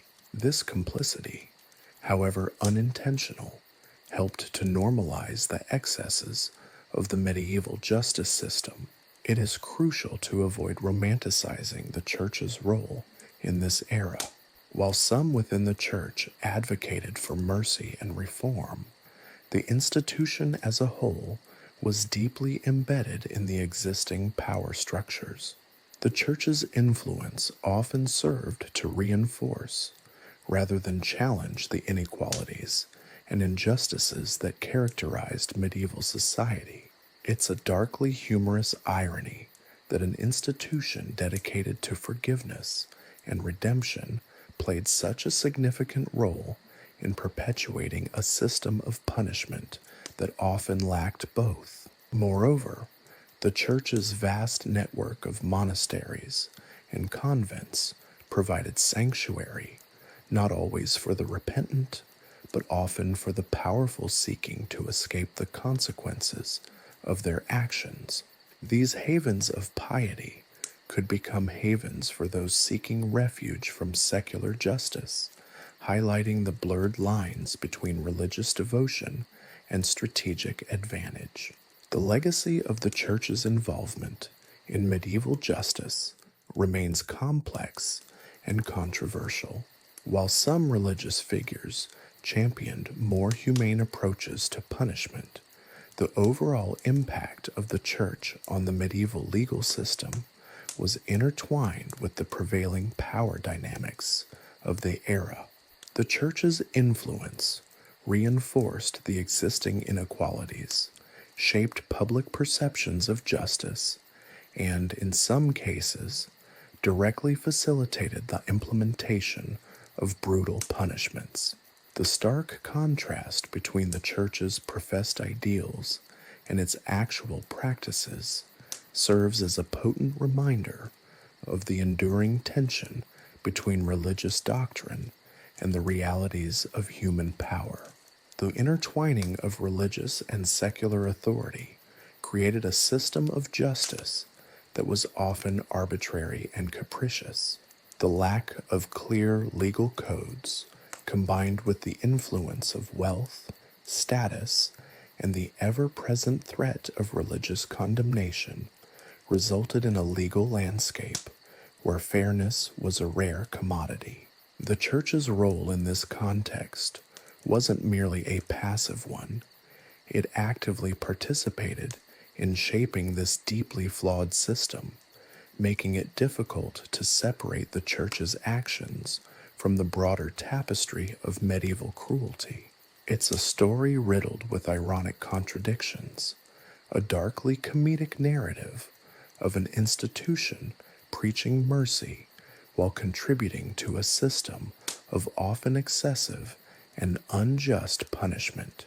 The sheer absurdity of this duality is something to ponder, to chuckle darkly at the hypocrisy, the irony, the blatant disregard for the very principles they claimed to uphold. And as the smoke clears from the pyres of the heretics, the laughter lingers, a bitter, hollow sound echoing across the centuries, a testament to the dark humor inherent in the history of medieval justice. The very instruments of punishment, the tools of torture, become mere props in a grand, grotesque theatrical production, a performance of justice staged for the amusement and sometimes the terror of the medieval world. And in the end, the stage is left bare, save for the enduring legacy of injustice and the lingering echoes of laughter, both dark and sardonic, in the annals of history. Before the relatively modern concept of the penitentiary emerged, the medieval prison was a far cry from its contemporary counterpart. Forget sterile cells and regimented schedules. Medieval prisons were, in a word, so appalling. Think less prison and more cesspool of despair, a place where the line between punishment and sheer agonizing survival blurred into oblivion. The transition from rudimentary dungeons to something resembling structured incarceration was a gradual and messy affair, marked by inconsistencies, cruelties, and a distinct lack of hygiene. The earliest forms of confinement were essentially subterranean holes, dungeons really, often little more than damp, dark chambers carved into castle walls or beneath city streets. These were not designed for rehabilitation or even extended imprisonment. They served as temporary holding cells, places to stash inconvenient individuals before trial or to confine those awaiting execution. Ventilation was non-existent, light was minimal, and the stench of sickness, decay, and human waste hung heavy in the air. Rats, fleas, and other vermin were unwelcome but constant companions. The very walls seeped dampness, leading to the spread of disease. Prisoners frequently succumbed to typhus, dysentery, and other infections far before a judge could sentence them. These early prisons were often overcrowded beyond belief, with prisoners of all ages and social classes crammed together in a horrifying stew of human misery. criminals mingled with debtors, political prisoners, and those merely awaiting trial. Disease spread rapidly in such conditions. A cough could be a death sentence. There was no concept of privacy, no respite from the constant noise and stench. The sheer sensory assault must have been crippling. One can only imagine the psychological toll of such confinement, a constant gnawing fear amplified by the claustrophobia and utter despair. As societies grew more complex, so too did the need for more organized forms of imprisonment. Castles and fortified towns began to include dedicated prison blocks, although these were rarely any improvement on the simple dungeon. These spaces might be slightly larger, perhaps with a few small windows offering a sliver of light and air, but the basic conditions remained dismal. The prison was often a repurposed space, a disused storeroom, a section of the town's walls, or even a disused well with its inherent hazards of suffocating darkness and unpredictable flooding. The lack of any formal system meant that the treatment of prisoners varied wildly. A wealthy prisoner might be able to bribe guards for better food and a marginally less horrific cell. A poor one faced the full brutality of the system, left to starve, rot, or succumb to violence from fellow inmates. The guards, often poorly paid and poorly trained, were generally less concerned with the welfare of their charges than with maintaining order and keeping them contained, often resorting to brutality to achieve these aims. Interestingly, the concept of solitary confinement, often seen as a modern invention, occasionally appeared in medieval times. But this was not imposed as a form of psychological torture. It was often a consequence of overcrowding and the simple need to separate particularly violent or disruptive prisoners. Solitary was likely no less terrible than the communal horrors of a shared cell, an isolation within a prison of suffering, with the only companionship being the vermin and one's own despair. The evolution of prison structures also reflected the evolving nature of crime and punishment. With the rise of more formalized legal systems, there was a greater need to hold individuals for longer periods, leading to the construction of purpose-built jails in larger towns and cities. These were still far from humane, but represented a step towards a more organized approach to imprisonment. Consider the infamous Fleet Prison in London. Its early history is shrouded in some mystery, but by the 12th century, it held debtors and petty criminals. Its reputation for misery and cruelty became legendary. The conditions were appalling, the cells overcrowded and vermin-ridden. Disease was rampant. Bribery and corruption were commonplace, with guards often enriching themselves at the expense of their prisoners. While not unique in its cruelty, the Fleet Prison serves as a prime example of the brutal realities of medieval incarceration. These conditions weren't limited to large urban centers. Many smaller towns also possessed rudimentary prisons, often simple structures adjacent to the town hall or the local manor. They were frequently poorly maintained, and the lack of resources and oversight meant that prisoners often endured shocking conditions. Escape attempts, hardly surprising given the circumstances, were frequent, only highlighting the inadequacy of these early prison systems. In the later Middle Ages, as religious ideas began to influence the justifications for punishment, the idea of penitence started gaining some traction. The term penitentiary, however, shouldn't be mistaken for anything resembling modern ideas of rehabilitation.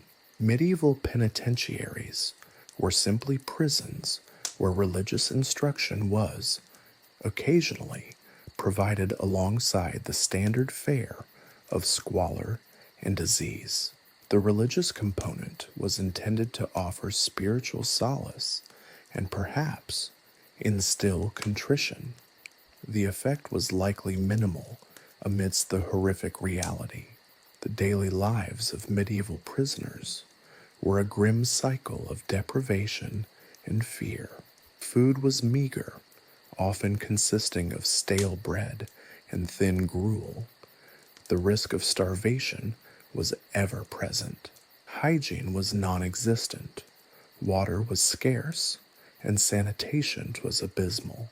Clothing was rags, often insufficient against the biting cold and relentless damp. Disease stalked the corridors, a relentless killer against which there was little defense. Physical violence was common. Prisoners were constantly at risk of assault by other inmates or even by the guards themselves. Life expectancy in these prisons was astonishingly low. Many prisoners died before their sentences were even complete. The role of imprisonment in the broader medieval justice system was primarily punitive. It wasn't seen as a tool for rehabilitation, but rather as a form of punishment in itself, a temporary holding cell before execution or exile. The duration of imprisonment could vary wildly, depending on the severity of the crime, the social standing of the prisoner, and the whims of the judge. Some individuals might spend a few days or weeks in prison, while others might face years or even decades of confinement. Yet, even within this brutal system, a degree of legal formality began to emerge. Some records of prison populations and conditions start to appear in the later medieval period, suggesting a gradual increase in the institutionalization of imprisonment. However, these records mostly documented numbers and movements of prisoners, with little attention paid to their treatment. What limited official oversight existed was often lax, leading to rampant abuses. The transition from simple dungeons to structured prisons was a slow and painful process, marked by the persistence of harsh conditions, rampant disease, and significant levels of cruelty. The medieval prison was a potent symbol of the era's understanding of justice, a grim, often fatal testament to the era's darker side. It was a place where despair reigned supreme, where hope withered, and where the line between punishment and extermination was often tragically blurred. The stark contrast between the brutal realities of medieval prisons and the comparatively humane, if imperfect, prison systems of today serves as a stark reminder of the profound changes that have occurred in our approach to justice. And while the dark humor of the historical context might elicit a sardonic chuckle, the grim reality of life in a medieval prison remains a sobering reminder of a bygone era's profoundly flawed sense of justice. Chapter 3: A Legacy of Cruelty and the Seeds of Reform. The slow, agonizing death throes of a condemned man, once a communal spectacle, a public holiday of sorts, began to fade from the medieval landscape. The boisterous crowds, once gathered to witness the gruesome mechanics of justice, thinned, their raucous cheers replaced by a quiet, almost furtive disinterest. This wasn't a sudden revolution. It was a gradual erosion, a shift in the very nature of justice itself. The decline of public spectacles wasn't solely driven by burgeoning humanitarianism, a concept largely alien to the medieval mindset. It was a far more complex process, interwoven with social changes, economic realities, and the nascent stirrings of a different understanding of punishment. One key factor was the growing urbanization of Europe. As cities swelled, the practicalities of public executions became increasingly problematic. The space required for such events was considerable, and the disruption to daily life became more significant as populations increased. Imagine the logistical nightmare of shutting down a bustling medieval marketplace for a hanging. The economic losses incurred by businesses forced to close, the inevitable traffic jams caused by the throngs of onlookers, the sheer inconvenience, not to mention the potential for riots or other public disturbances, made the widespread practice of public executions increasingly impractical. It's not that people were suddenly becoming sensitive souls. It was simply becoming too much of a hassle. This shift was gradual, however. The transition wasn't a neat, linear progression from flamboyant public executions to the private, almost sterile methods of modern justice. For a long time, the two coexisted, often in bizarre and unsettling ways.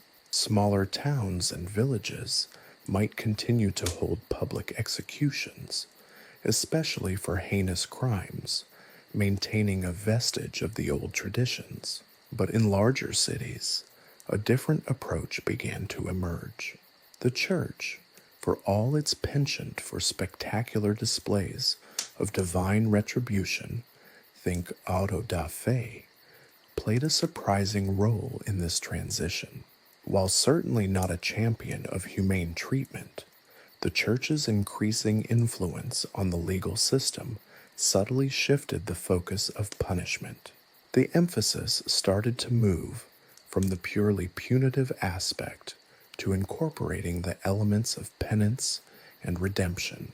While public executions remained a grim spectacle, the church began to emphasize the spiritual consequences of sin, leading to a greater focus on repentance and confession, often conducted in private. This doesn't mean torture and horrific punishments became less frequent. It just meant that the public spectacle was slowly but surely deemed less effective. The idea of reforming the sinner rather than simply punishing the crime gradually gained ground, albeit slowly and imperfectly. The rise of humanism, however, had a more profound impact. This intellectual movement, starting in the 14th and 15th centuries, emphasized human dignity and reason. While not exactly advocating for the abolition of capital punishment, humanists questioned the brutality of public executions and the focus on spectacle. Their writings and philosophical discussions helped lay the groundwork for a more nuanced understanding of justice, though their influence was primarily felt amongst the elite, with its impact trickling down to the masses rather slowly. Furthermore, the growing emphasis on privacy was another contributing factor. The medieval era wasn't exactly known for its concepts of privacy, but as society became increasingly complex, the need for greater secrecy in legal matters slowly started to emerge. This was particularly evident in cases involving political figures or those with significant social standing. It simply wasn't considered good policy to display the gruesome details of their downfall to the public. The development of more sophisticated prisons also contributed to the decline of public spectacles. As previously discussed, prisons evolved from damp, rat-infested dungeons to more organized, albeit still harsh, institutions. The imprisonment itself became a form of public spectacle, albeit less overtly violent. The imprisonment and subsequent incarceration became a form of punishment in and of itself. The knowledge that someone was confined, perhaps awaiting trial or serving a sentence, was enough of a deterrent for many. The need to broadcast their demise publicly reduced. In a perverse way, the prison itself became a form of public display. The sheer existence of overcrowded, disease-ridden institutions became a stark reminder of the consequences of criminal behavior. Consider the evolution of specific punishments. The pillory, once a central feature of public squares, gradually fell out of use. Though often used for less serious crimes, the shame and humiliation it inflicted slowly came to be regarded as less effective than other forms of punishment and rehabilitation. While it still existed in some places, its prominence as a public spectacle was diminishing. Similarly, the branding of criminals, once a common method of identifying offenders, became less prevalent, gradually replaced by more discreet forms of marking. The shift was neither uniform nor rapid. Public executions continued in some places long after their popularity waned elsewhere. Regional variations in legal systems and social attitudes meant that the decline of public spectacles played out differently across Europe and beyond. In certain areas, steeped in tradition or possessing a particularly brutal legal regime, the old ways persisted for centuries, but the overall trend was undeniable. The once ubiquitous public execution and the attendant spectacle were slowly but surely being relegated to the history books, replaced by a system that, while still far from perfect, displayed a growing, albeit imperfect, concern for a degree of decorum and, dare we say it, humanity. This wasn't necessarily a sign of a burgeoning humanitarian sensibility, though. The decline of public spectacles wasn't fueled solely by a sudden surge of empathy. Other factors, such as the rising cost of maintaining public executions and the increasing concerns about maintaining social order, played crucial roles. A massive public execution could easily spiral into chaos, with the potential for social unrest and riots. The shift, therefore, was pragmatic as much as it was ethical. It was a calculated decision to move away from what became an increasingly problematic practice. Even as public executions decreased, the darker aspects of medieval justice lingered. Torture, though often conducted in private, continued to be a prevalent tool for extracting confessions. The appalling conditions in medieval prisons remained a testament to the brutality of the system, even as the public theatrics of punishment diminished. It is important to remember that the transition away from public spectacles of cruelty didn't signify a sudden awakening of compassion, but rather a gradual, complex transformation in the mechanisms and justifications of punishment. The grim realities of medieval justice persisted, even as the curtain fell on its most flamboyant displays. The legacy of the decline of public spectacles is complex. While it marks a shift away from the most blatant forms of cruelty, it doesn't signal the advent of a humane justice system. The transition was slow, uneven, and deeply flawed. The shift was driven by a complex interplay of social, economic, and philosophical factors, making it a fascinating yet chilling study of the evolution of justice in medieval society. The bloody pageantry faded, but the shadow of medieval cruelty, in its less theatrical but equally brutal forms, continued to loom large. The seeds of reform, however, were sown even as the gruesome harvest of medieval justice continued to be reaped. The decline of public executions, while significant, wasn't a sudden blossoming of humanitarianism. It was a gradual process, driven by a complex interplay of factors, including pragmatic considerations like the disruption to daily life caused by large-scale public executions in increasingly crowded urban centers. But alongside this, a quiet revolution of thought was beginning to challenge the very foundations of the system. One of the earliest challenges came not from the masses, but from the church itself. While the church certainly wasn't above spectacular displays of its own power, the auto da fe, for example, was hardly a subtle affair. Its influence on the legal system gradually led to a subtle shift in the focus of punishment.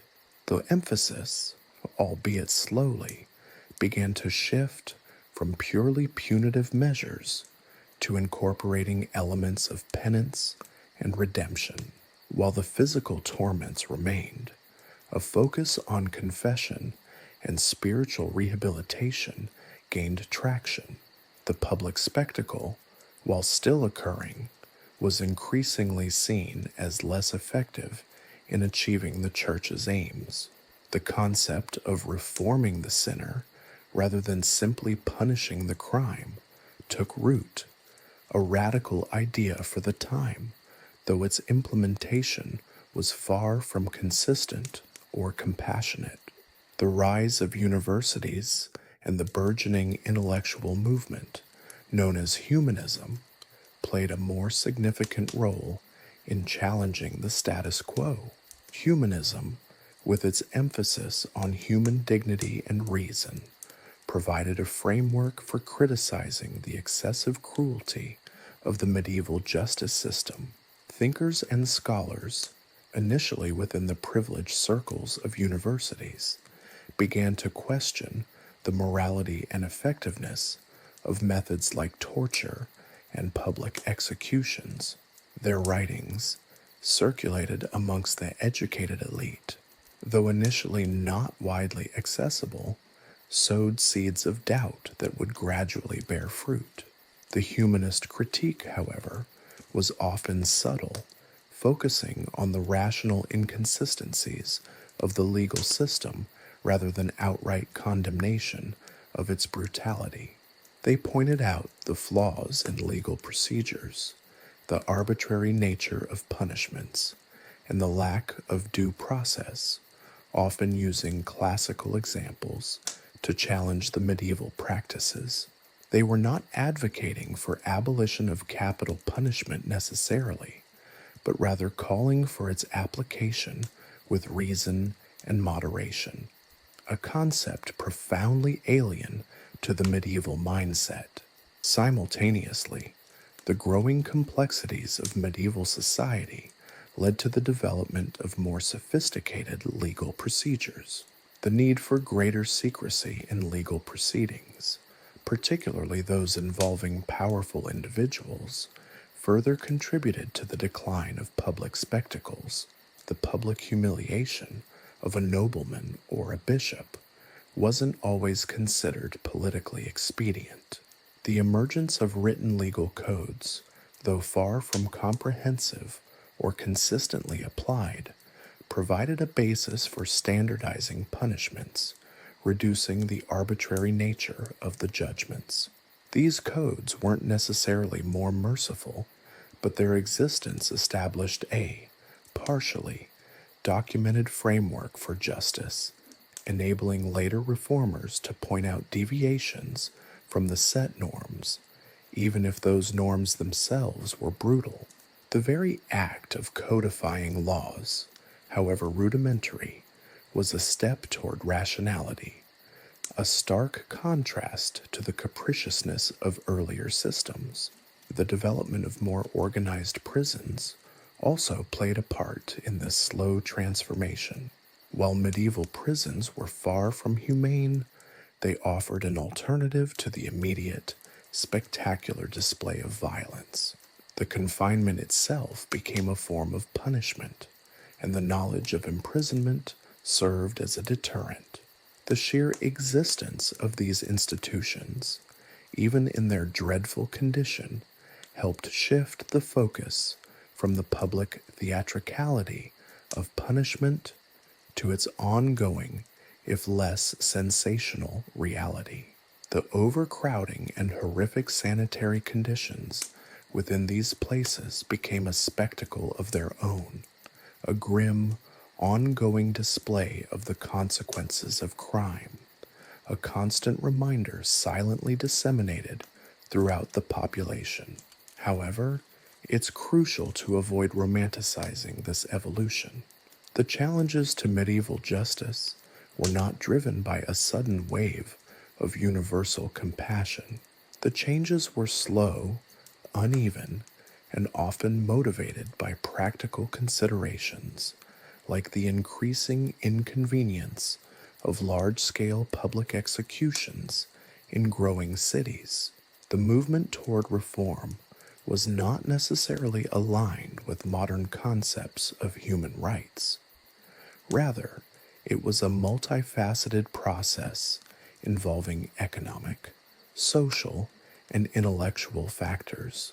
Consider, for instance, the gradual decline of specific punishments. The pillory, once a mainstay of public squares, started to fall out of favor, not because of a sudden surge in compassion, but because other methods seemed more effective in controlling crime or inflicting suitable punishment. Similarly, branding and mutilation, while still practiced, gradually became less prevalent, replaced by methods deemed more efficient or less disruptive to social order. These changes weren't solely motivated by humane considerations. They were frequently based on perceptions of effectiveness and practicality. The early reformers didn't always explicitly advocate for a kinder or gentler justice system. Many of their critiques focused on the irrationality, inefficiency, or even political dangers of the existing methods. The critique of excessive punishment frequently stemmed from a desire for greater order and stability rather than from a profound commitment to individual rights. A more predictable and less erratic justice system was seen as beneficial to society as a whole. The legal reformers and humanists, often working within the established system rather than directly opposing it, gradually chipped away at the most blatant excesses of medieval justice. They did so by leveraging existing structures, using their influence within the church or through academic discourse to advocate for changes in legal procedures, punishments, and the overall administration of justice.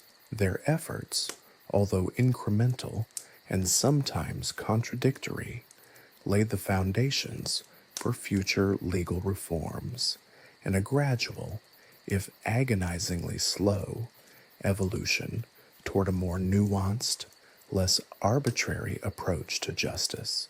Their influence, however, remained primarily confined to the intellectual and elite circles of society for a considerable period, percolating down to the wider populace only over the following centuries. It's important to emphasize that even with these nascent challenges, medieval justice remained overwhelmingly brutal. Torture persisted, often in private, while the conditions in prisons remained appalling. The shift away from public spectacles of cruelty didn't signify a sudden triumph of humanitarianism. It was simply a transformation in the way cruelty was enacted and justified. The theater of death may have moved backstage, but the drama of suffering continued, its grim reality obscured from casual view, but no less real. This transition, however imperfect, flawed, and incremental, marked the beginning of a long and arduous journey toward the modern concept of justice, one still marked by many imperfections, but nonetheless moving steadily away from the flagrant, public brutality of its medieval predecessor. The story of medieval justice is not a tale of simple progress, but rather a complex and often contradictory narrative of cruelty, reform, and the persistent struggle to define the very meaning of justice itself. The seeds of reform were sown, but the harvest was still a long way off. The Renaissance, that glorious dawn of rediscovered classical learning, didn't immediately usher in an age of enlightened penology. Oh no, the bloodstains of the medieval past lingered, stubbornly refusing to be scrubbed away by the humanist brush, while the rediscovery of Greek and Roman texts did, eventually, inspire a reevaluation of legal practices. The transition was anything but smooth. It was more of a stumble, a hesitant shuffle towards a less overtly brutal system, often punctuated by relapses into the familiar barbarity. Think of it as a particularly gruesome game of musical chairs, where the chairs represented less horrifying methods of punishment, but the music kept cutting out, sending everyone scrambling back to the familiar, if bloody, comfort of the torture chamber. One of the key shifts was a renewed emphasis on reason and the individual. Humanist thinkers, steeped in the writings of Cicero and Seneca, began to question the arbitrary nature of medieval punishments, the sheer capriciousness of it all, a minor theft earning a public flogging, while a heinous crime went unpunished due to the perpetrator's social standing, started to grate on their sensibilities. While they weren't necessarily advocating for abolition of the death penalty, that was still a few centuries off. They argued for greater consistency and proportionality in sentencing. The idea that punishment should fit the crime, a concept seemingly self-evident to us today, was a radical notion in the 15th and 16th centuries. Thinkers like Erasmus of Rotterdam, with his biting wit and satirical pen, indirectly challenged the excesses of the justice system. His writings, though not explicitly focused on legal reform, reflected a growing unease with the brutality that permeated medieval society. His condemnation of societal ills, however, was often veiled in layers of irony and satire, not direct calls to action. It was a subtle undermining of the status quo, like a slow drip of poison eroding the foundations of accepted norms. He could never be accused of writing a pamphlet calling for abolition of the thumbscrew, but his work provided fertile ground for others to challenge the cruelties of the day. The burgeoning field of medicine also played a role, albeit a strangely twisted one. As anatomical knowledge improved, so did the techniques of torture. Ironically, this increased sophistication also inadvertently led to a reevaluation of its effectiveness. The detailed dissections of the human body allowed for a more precise understanding of how pain worked, and the very act of meticulously documenting the effects of torture might have sown the seeds of its eventual decline, though this was certainly not a conscious aim. The brutal efficiency that was now possible became a counter-argument against torture. If it could be done so precisely, so effectively, perhaps it was no longer necessary. The development of printing also had a profound impact. The wider dissemination of knowledge, including humanist writings and legal texts, enabled a broader public to engage with ideas about justice and punishment. While the majority of the population was still largely illiterate, the spread of printed materials did lead to a gradual shift in societal attitudes. It is important to note that the process of societal reformation was far from uniform, a complex tapestry of progress punctuated by setbacks and advancements often accompanied by increased brutality. The Enlightenment, building upon the foundation laid by the Renaissance, saw a more direct and sustained challenge to the medieval system. Thinkers like Cesare Beccaria, with his influential treatise on crimes and punishments, articulated a coherent philosophy of criminal justice that emphasized the importance of due process, proportionality of punishment, and the deterrence of crime rather than its mere retribution. Beccaria's work was a clear and forceful articulation of the humanist and rationalist critique of torture and capital punishment. It resonated across Europe, influencing legal reforms in various countries, though again, the implementation of his ideas was far from immediate or consistent. Beccaria, however, was not alone. Other thinkers, each with their own unique perspectives, contributed to the growing movement for reform. The rise of social contract theory, for example, led to a questioning of the legitimacy of the state's power to inflict extreme punishments on its citizens. The belief that the state's authority stemmed from the consent of the governed implied a reciprocal obligation to protect the rights of the governed, not arbitrarily harm them. The rise of utilitarianism added another dimension, emphasizing the need for punishments to maximize overall happiness and minimize suffering, a very modern approach that is still debated to this day. Yet, even with these intellectual advancements, the reality remains stubbornly resistant to change. The transition from the medieval world to a more humane system of justice was a gradual, uneven process. While the Enlightenment's emphasis on reason and human dignity paved the way for major reforms, the old ways died hard. The public execution, though waning in frequency, still occurred. Torture, though officially frowned upon in some places, continued in the shadows. Prisons remained grim and overcrowded. The persistence of harsh punishments into the 18th and even 19th centuries is a testament to the inertia of tradition and the enduring influence of older social structures. The transition to a more humane system was not a sudden revolution, but a long and arduous evolution, fraught with compromises and setbacks.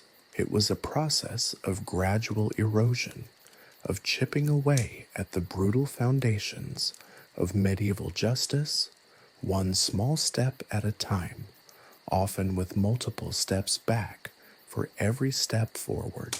The story of punishment during the Renaissance and the Enlightenment is not a simple tale of progress, but rather a complex interplay of intellectual advancements, societal inertia, and political realities. The ideals of reason and human dignity, though powerful catalysts for change, faced formidable opposition from deeply ingrained customs, economic interests, and political expediency. The transition from a system built on public spectacle and merciless brutality to one that, however imperfectly, prioritized human rights and due process was a long and winding road full of unexpected twists, turns, and lingering echoes of the past. The legacy of cruelty was not easily erased, and its shadows lingered long after the flickering candle of enlightenment began to illuminate a new path. The reforms were slow, often inconsistent, and frequently compromised by the pragmatic realities of the time, yet they undeniably represented a significant shift in the philosophy of justice, a shift that would ultimately transform the very nature of punishment itself. The journey was far from over, but at least the direction was finally, if hesitantly, changing. The transition from the medieval obsession with inflicting pain as a primary method of justice to a system prioritizing rehabilitation was not a clean break, but rather a messy, protracted affair, more akin to a drunken stumble than a graceful waltz. The Enlightenment's ideals of reason and human dignity, while offering a powerful counterpoint to centuries of brutality, didn't magically erase the deeply ingrained habits and prejudices of a society steeped in violence. The legacy of cruelty clung on with surprising tenacity. Consider, for instance, the lingering prevalence of public executions. While their frequency might have decreased in some regions, the spectacle of public hanging, drawing and quartering, or burning at the stake continued to satisfy a morbid public appetite for retribution. These events weren't merely punishments, they were theatrical performances, a macabre form of entertainment, solidifying social hierarchies and reinforcing societal norms through fear. The gruesome details, meticulously recorded and often embellished in pamphlets and broadsides, ensured that the memory of the medieval system's brutality remained vivid in the collective consciousness. The crowd's reaction, a mix of morbid fascination and grim satisfaction, testified to how deeply ingrained the acceptance of such displays of violence had become. Even where torture was officially outlawed, its practice persisted in the shadows. The methods might have become more refined, perhaps, with less emphasis on the blatant sadism of the past, but the underlying desire for forced confession lingered. The clandestine nature of such activities made them harder to track and control, allowing for the continuation of cruel practices under the guise of legitimate legal processes. This wasn't simply a matter of corrupt officials abusing their power. The acceptance of torture as a tool of justice, however morally questionable, ran deep within the legal system. It was a deeply embedded habit, a reflex action difficult to break. Prisons, too, remained grim reflections of the past, overcrowded, unsanitary, and rife with disease. They offered little in the way of rehabilitation, serving instead as breeding grounds for violence and despair. The notion of incarceration as a means of reforming criminals was still largely underdeveloped.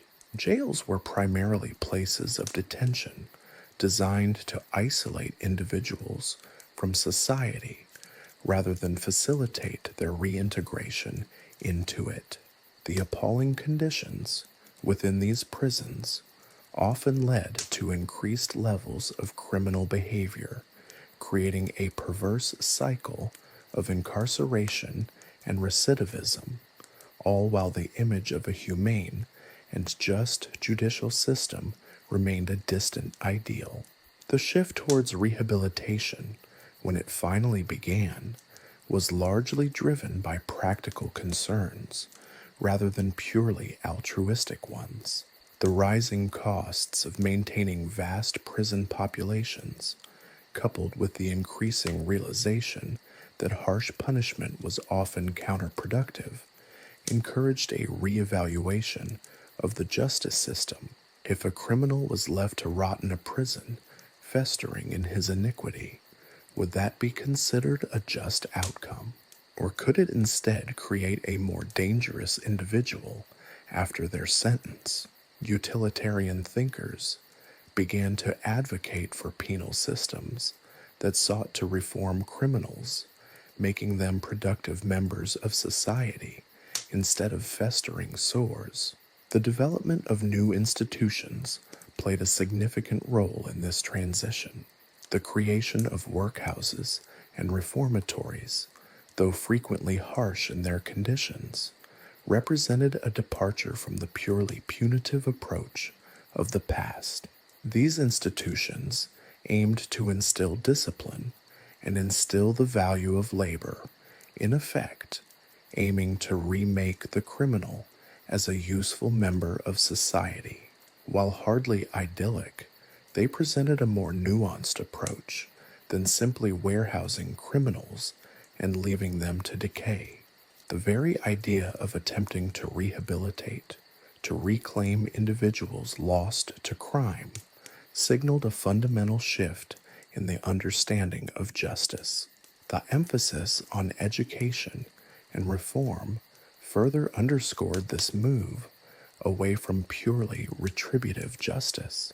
The concept that criminal behavior was often rooted in social and economic factors led to the development of educational programs within prisons and reformatories, focusing on literacy, vocational training, and moral instruction. These measures, while rudimentary by modern standards, were a far cry from the brutal and arbitrary punishments of the medieval past, representing an attempt to address the root causes of crime instead of merely reacting to its symptoms. This transformation, however, was not uniform across Europe or even within individual countries. Regional variations persisted, reflecting the diverse legal traditions, economic conditions, and social attitudes that prevailed. Some regions clung to traditional methods of punishment with surprising tenacity, while others embraced reform with greater enthusiasm. The process was often gradual and halting, with periods of progress punctuated by regressions into the familiar barbarity of the past. The long road towards reform was paved with inconsistencies and contradictions. While the Enlightenment's ideals inspired many legal reforms, their implementation often lagged behind the rhetoric.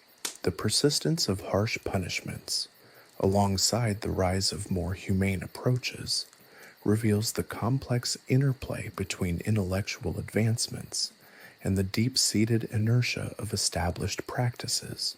The transition was not a sudden revolution, but an incremental evolution, a process of continual negotiation between ideals and realities. Even well-intentioned reforms were often hampered by pragmatic limitations. The overcrowded state of prisons, the lack of sufficient resources for educational programs, and the lingering biases of judges and juries often undermined efforts to create a truly rehabilitative justice system. The ideal of reforming criminals, however noble, struggled to compete with the demands of a society still grappling with the legacy of violence and the ever-present pressure of maintaining order. Ultimately, the story of the shift from torture to rehabilitation is a tale of slow, uneven progress, marked by significant contradictions and setbacks. It's a story of ideals colliding with realities, of aspirations hampered by practical constraints, and of a gradual but fundamental shift in the understanding of justice. The echoes of the past lingered, but a new, more humane, albeit imperfect, system was slowly taking shape. The process was far from complete, and the fight for a truly just and equitable system continues to this day, a testament to the enduring legacy of a past obsessed with cruelty, and a hopeful testament to the evolution of human conscience. The echoes of the medieval courtroom, with its theatrical displays of pain and its casual disregard for due process, resonate surprisingly loudly in the halls of modern justice. While we've thankfully moved beyond the public spectacle of the breaking wheel and the gruesome artistry of the Iron Maiden, certain aspects of the medieval mindset continue to shape our approach to crime and punishment. The most obvious legacy, perhaps, is the prison itself. Medieval dungeons, grim and pestilential places designed more for containment than rehabilitation, served as a blueprint for many early modern prisons. The concept of incarceration as the primary method of punishment, rather than corporal punishment or fines, finds its roots in this era. While conditions have, hopefully, improved considerably since the days when prisoners were left to rot in darkness and disease, the fundamental idea of removing individuals from society as a form of punishment persists. The sheer scale of modern prison populations, a phenomenon often lamented as mass incarceration, arguably reflects a continuation of the medieval tendency to address societal problems through aggressive containment. We might have swapped the stocks for solitary confinement, but the impulse to isolate and punish remains. Furthermore, the persistent fascination with graphic depictions of violence, a characteristic of medieval justice's popular culture, finds a modern counterpart in the sensationalized coverage of crime in the media. The medieval broadside detailing the gruesome execution of a traitor has its digital equivalent in the 24-hour news cycle, glued to the gruesome details of a particularly brutal crime. We are, as a society, still undeniably drawn to the morbid spectacle of violence, a legacy of centuries steeped in public executions and the theatrical displays of justice. This enduring fascination, while not necessarily a direct causal link to harsher sentencing, certainly doesn't hinder the propagation of a culture that remains somewhat desensitized to violence. The medieval obsession with confession, often extracted through torture, also casts a long shadow. While we've mostly abolished torture, the pressure to confess remains a potent force in modern criminal investigations. The concept of a coerced confession, while formally frowned upon, still holds a perverse allure in some quarters.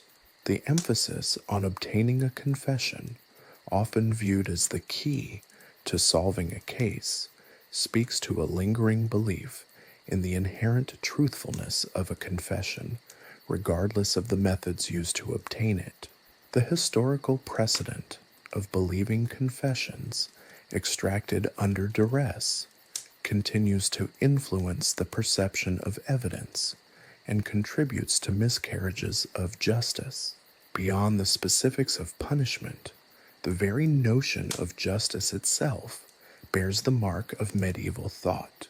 The medieval justice system was intensely localized, with laws and customs varying widely across regions and jurisdictions.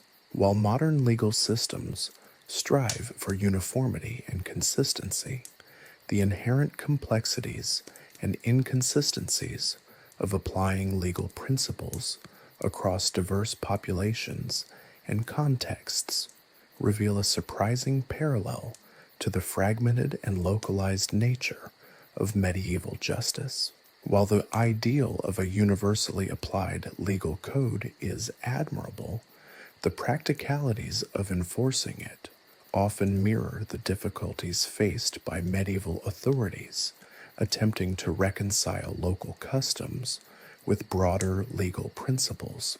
The legacy of medieval legal thought is also visible in the continuing debate surrounding proportionality of punishment. Medieval punishments were often wildly disproportionate, with minor offenses attracting severe penalties. While modern sentencing guidelines aim to ensure fairness, the question of what constitutes a just and proportional punishment remains a contentious issue plagued by inconsistencies and subjective interpretation. The debate over mandatory minimum sentences, for example, reflects a tension between the desire for uniform treatment and the need to tailor punishment to the specific circumstances of each case, a tension echoing the medieval struggle between rigid legal codes and the need for practical application. Even the structure of our court systems, while significantly more sophisticated than their medieval counterparts, bears the faint imprint of the past. The adversarial nature of many modern legal proceedings, with opposing sides presenting their cases before a judge or jury, retains an element of the medieval trial by combat, though instead of physical combat, lawyers now battle with words and evidence. The emphasis on legal representation and the complex processes of appellate review, while advancements from medieval methods, still involve a degree of ritualized procedure that reflects the importance placed on process within the medieval judicial system. The influence of medieval attitudes towards crime and criminals is equally palpable. Medieval society often viewed crime as fundamentally related to evil or demonic influence, leading to harsh and often irrational punishments. While modern criminology seeks to understand crime through social and psychological perspectives, the lingering prejudice against certain types of offenders, coupled with a tendency to demonize criminals, reveals the lasting influence of these medieval beliefs. However, it's crucial to acknowledge that the comparison is not without its caveats. Modern justice systems, despite their flaws, represent a significant departure from the brutality and arbitrariness of the medieval era. The emphasis on due process, the rights of the accused, and the pursuit of a fair trial are cornerstones of modern legal systems, absent for the most part in the medieval world. Yet, the shadows of the past linger, reminding us that the quest for a truly just and equitable system remains an ongoing struggle. The enduring legacy of medieval justice is not simply a matter of historical curiosity. It's a cautionary tale that highlights the persistent challenges of balancing societal needs with individual rights, order with compassion. It's a reminder that the seemingly distant past continues to inform the present, its grotesque theatrics and often illogical punishments echoing in the modern pronouncements of justice. The story of medieval justice, therefore, is not merely one of barbaric cruelty, but a story that continues to unfold, revealing the slow and often uneven evolution of our understanding of crime, punishment, and the ever-elusive concept of justice itself. It's a story that still has chapters to be written, and the pen is continuously in the hand of humanity.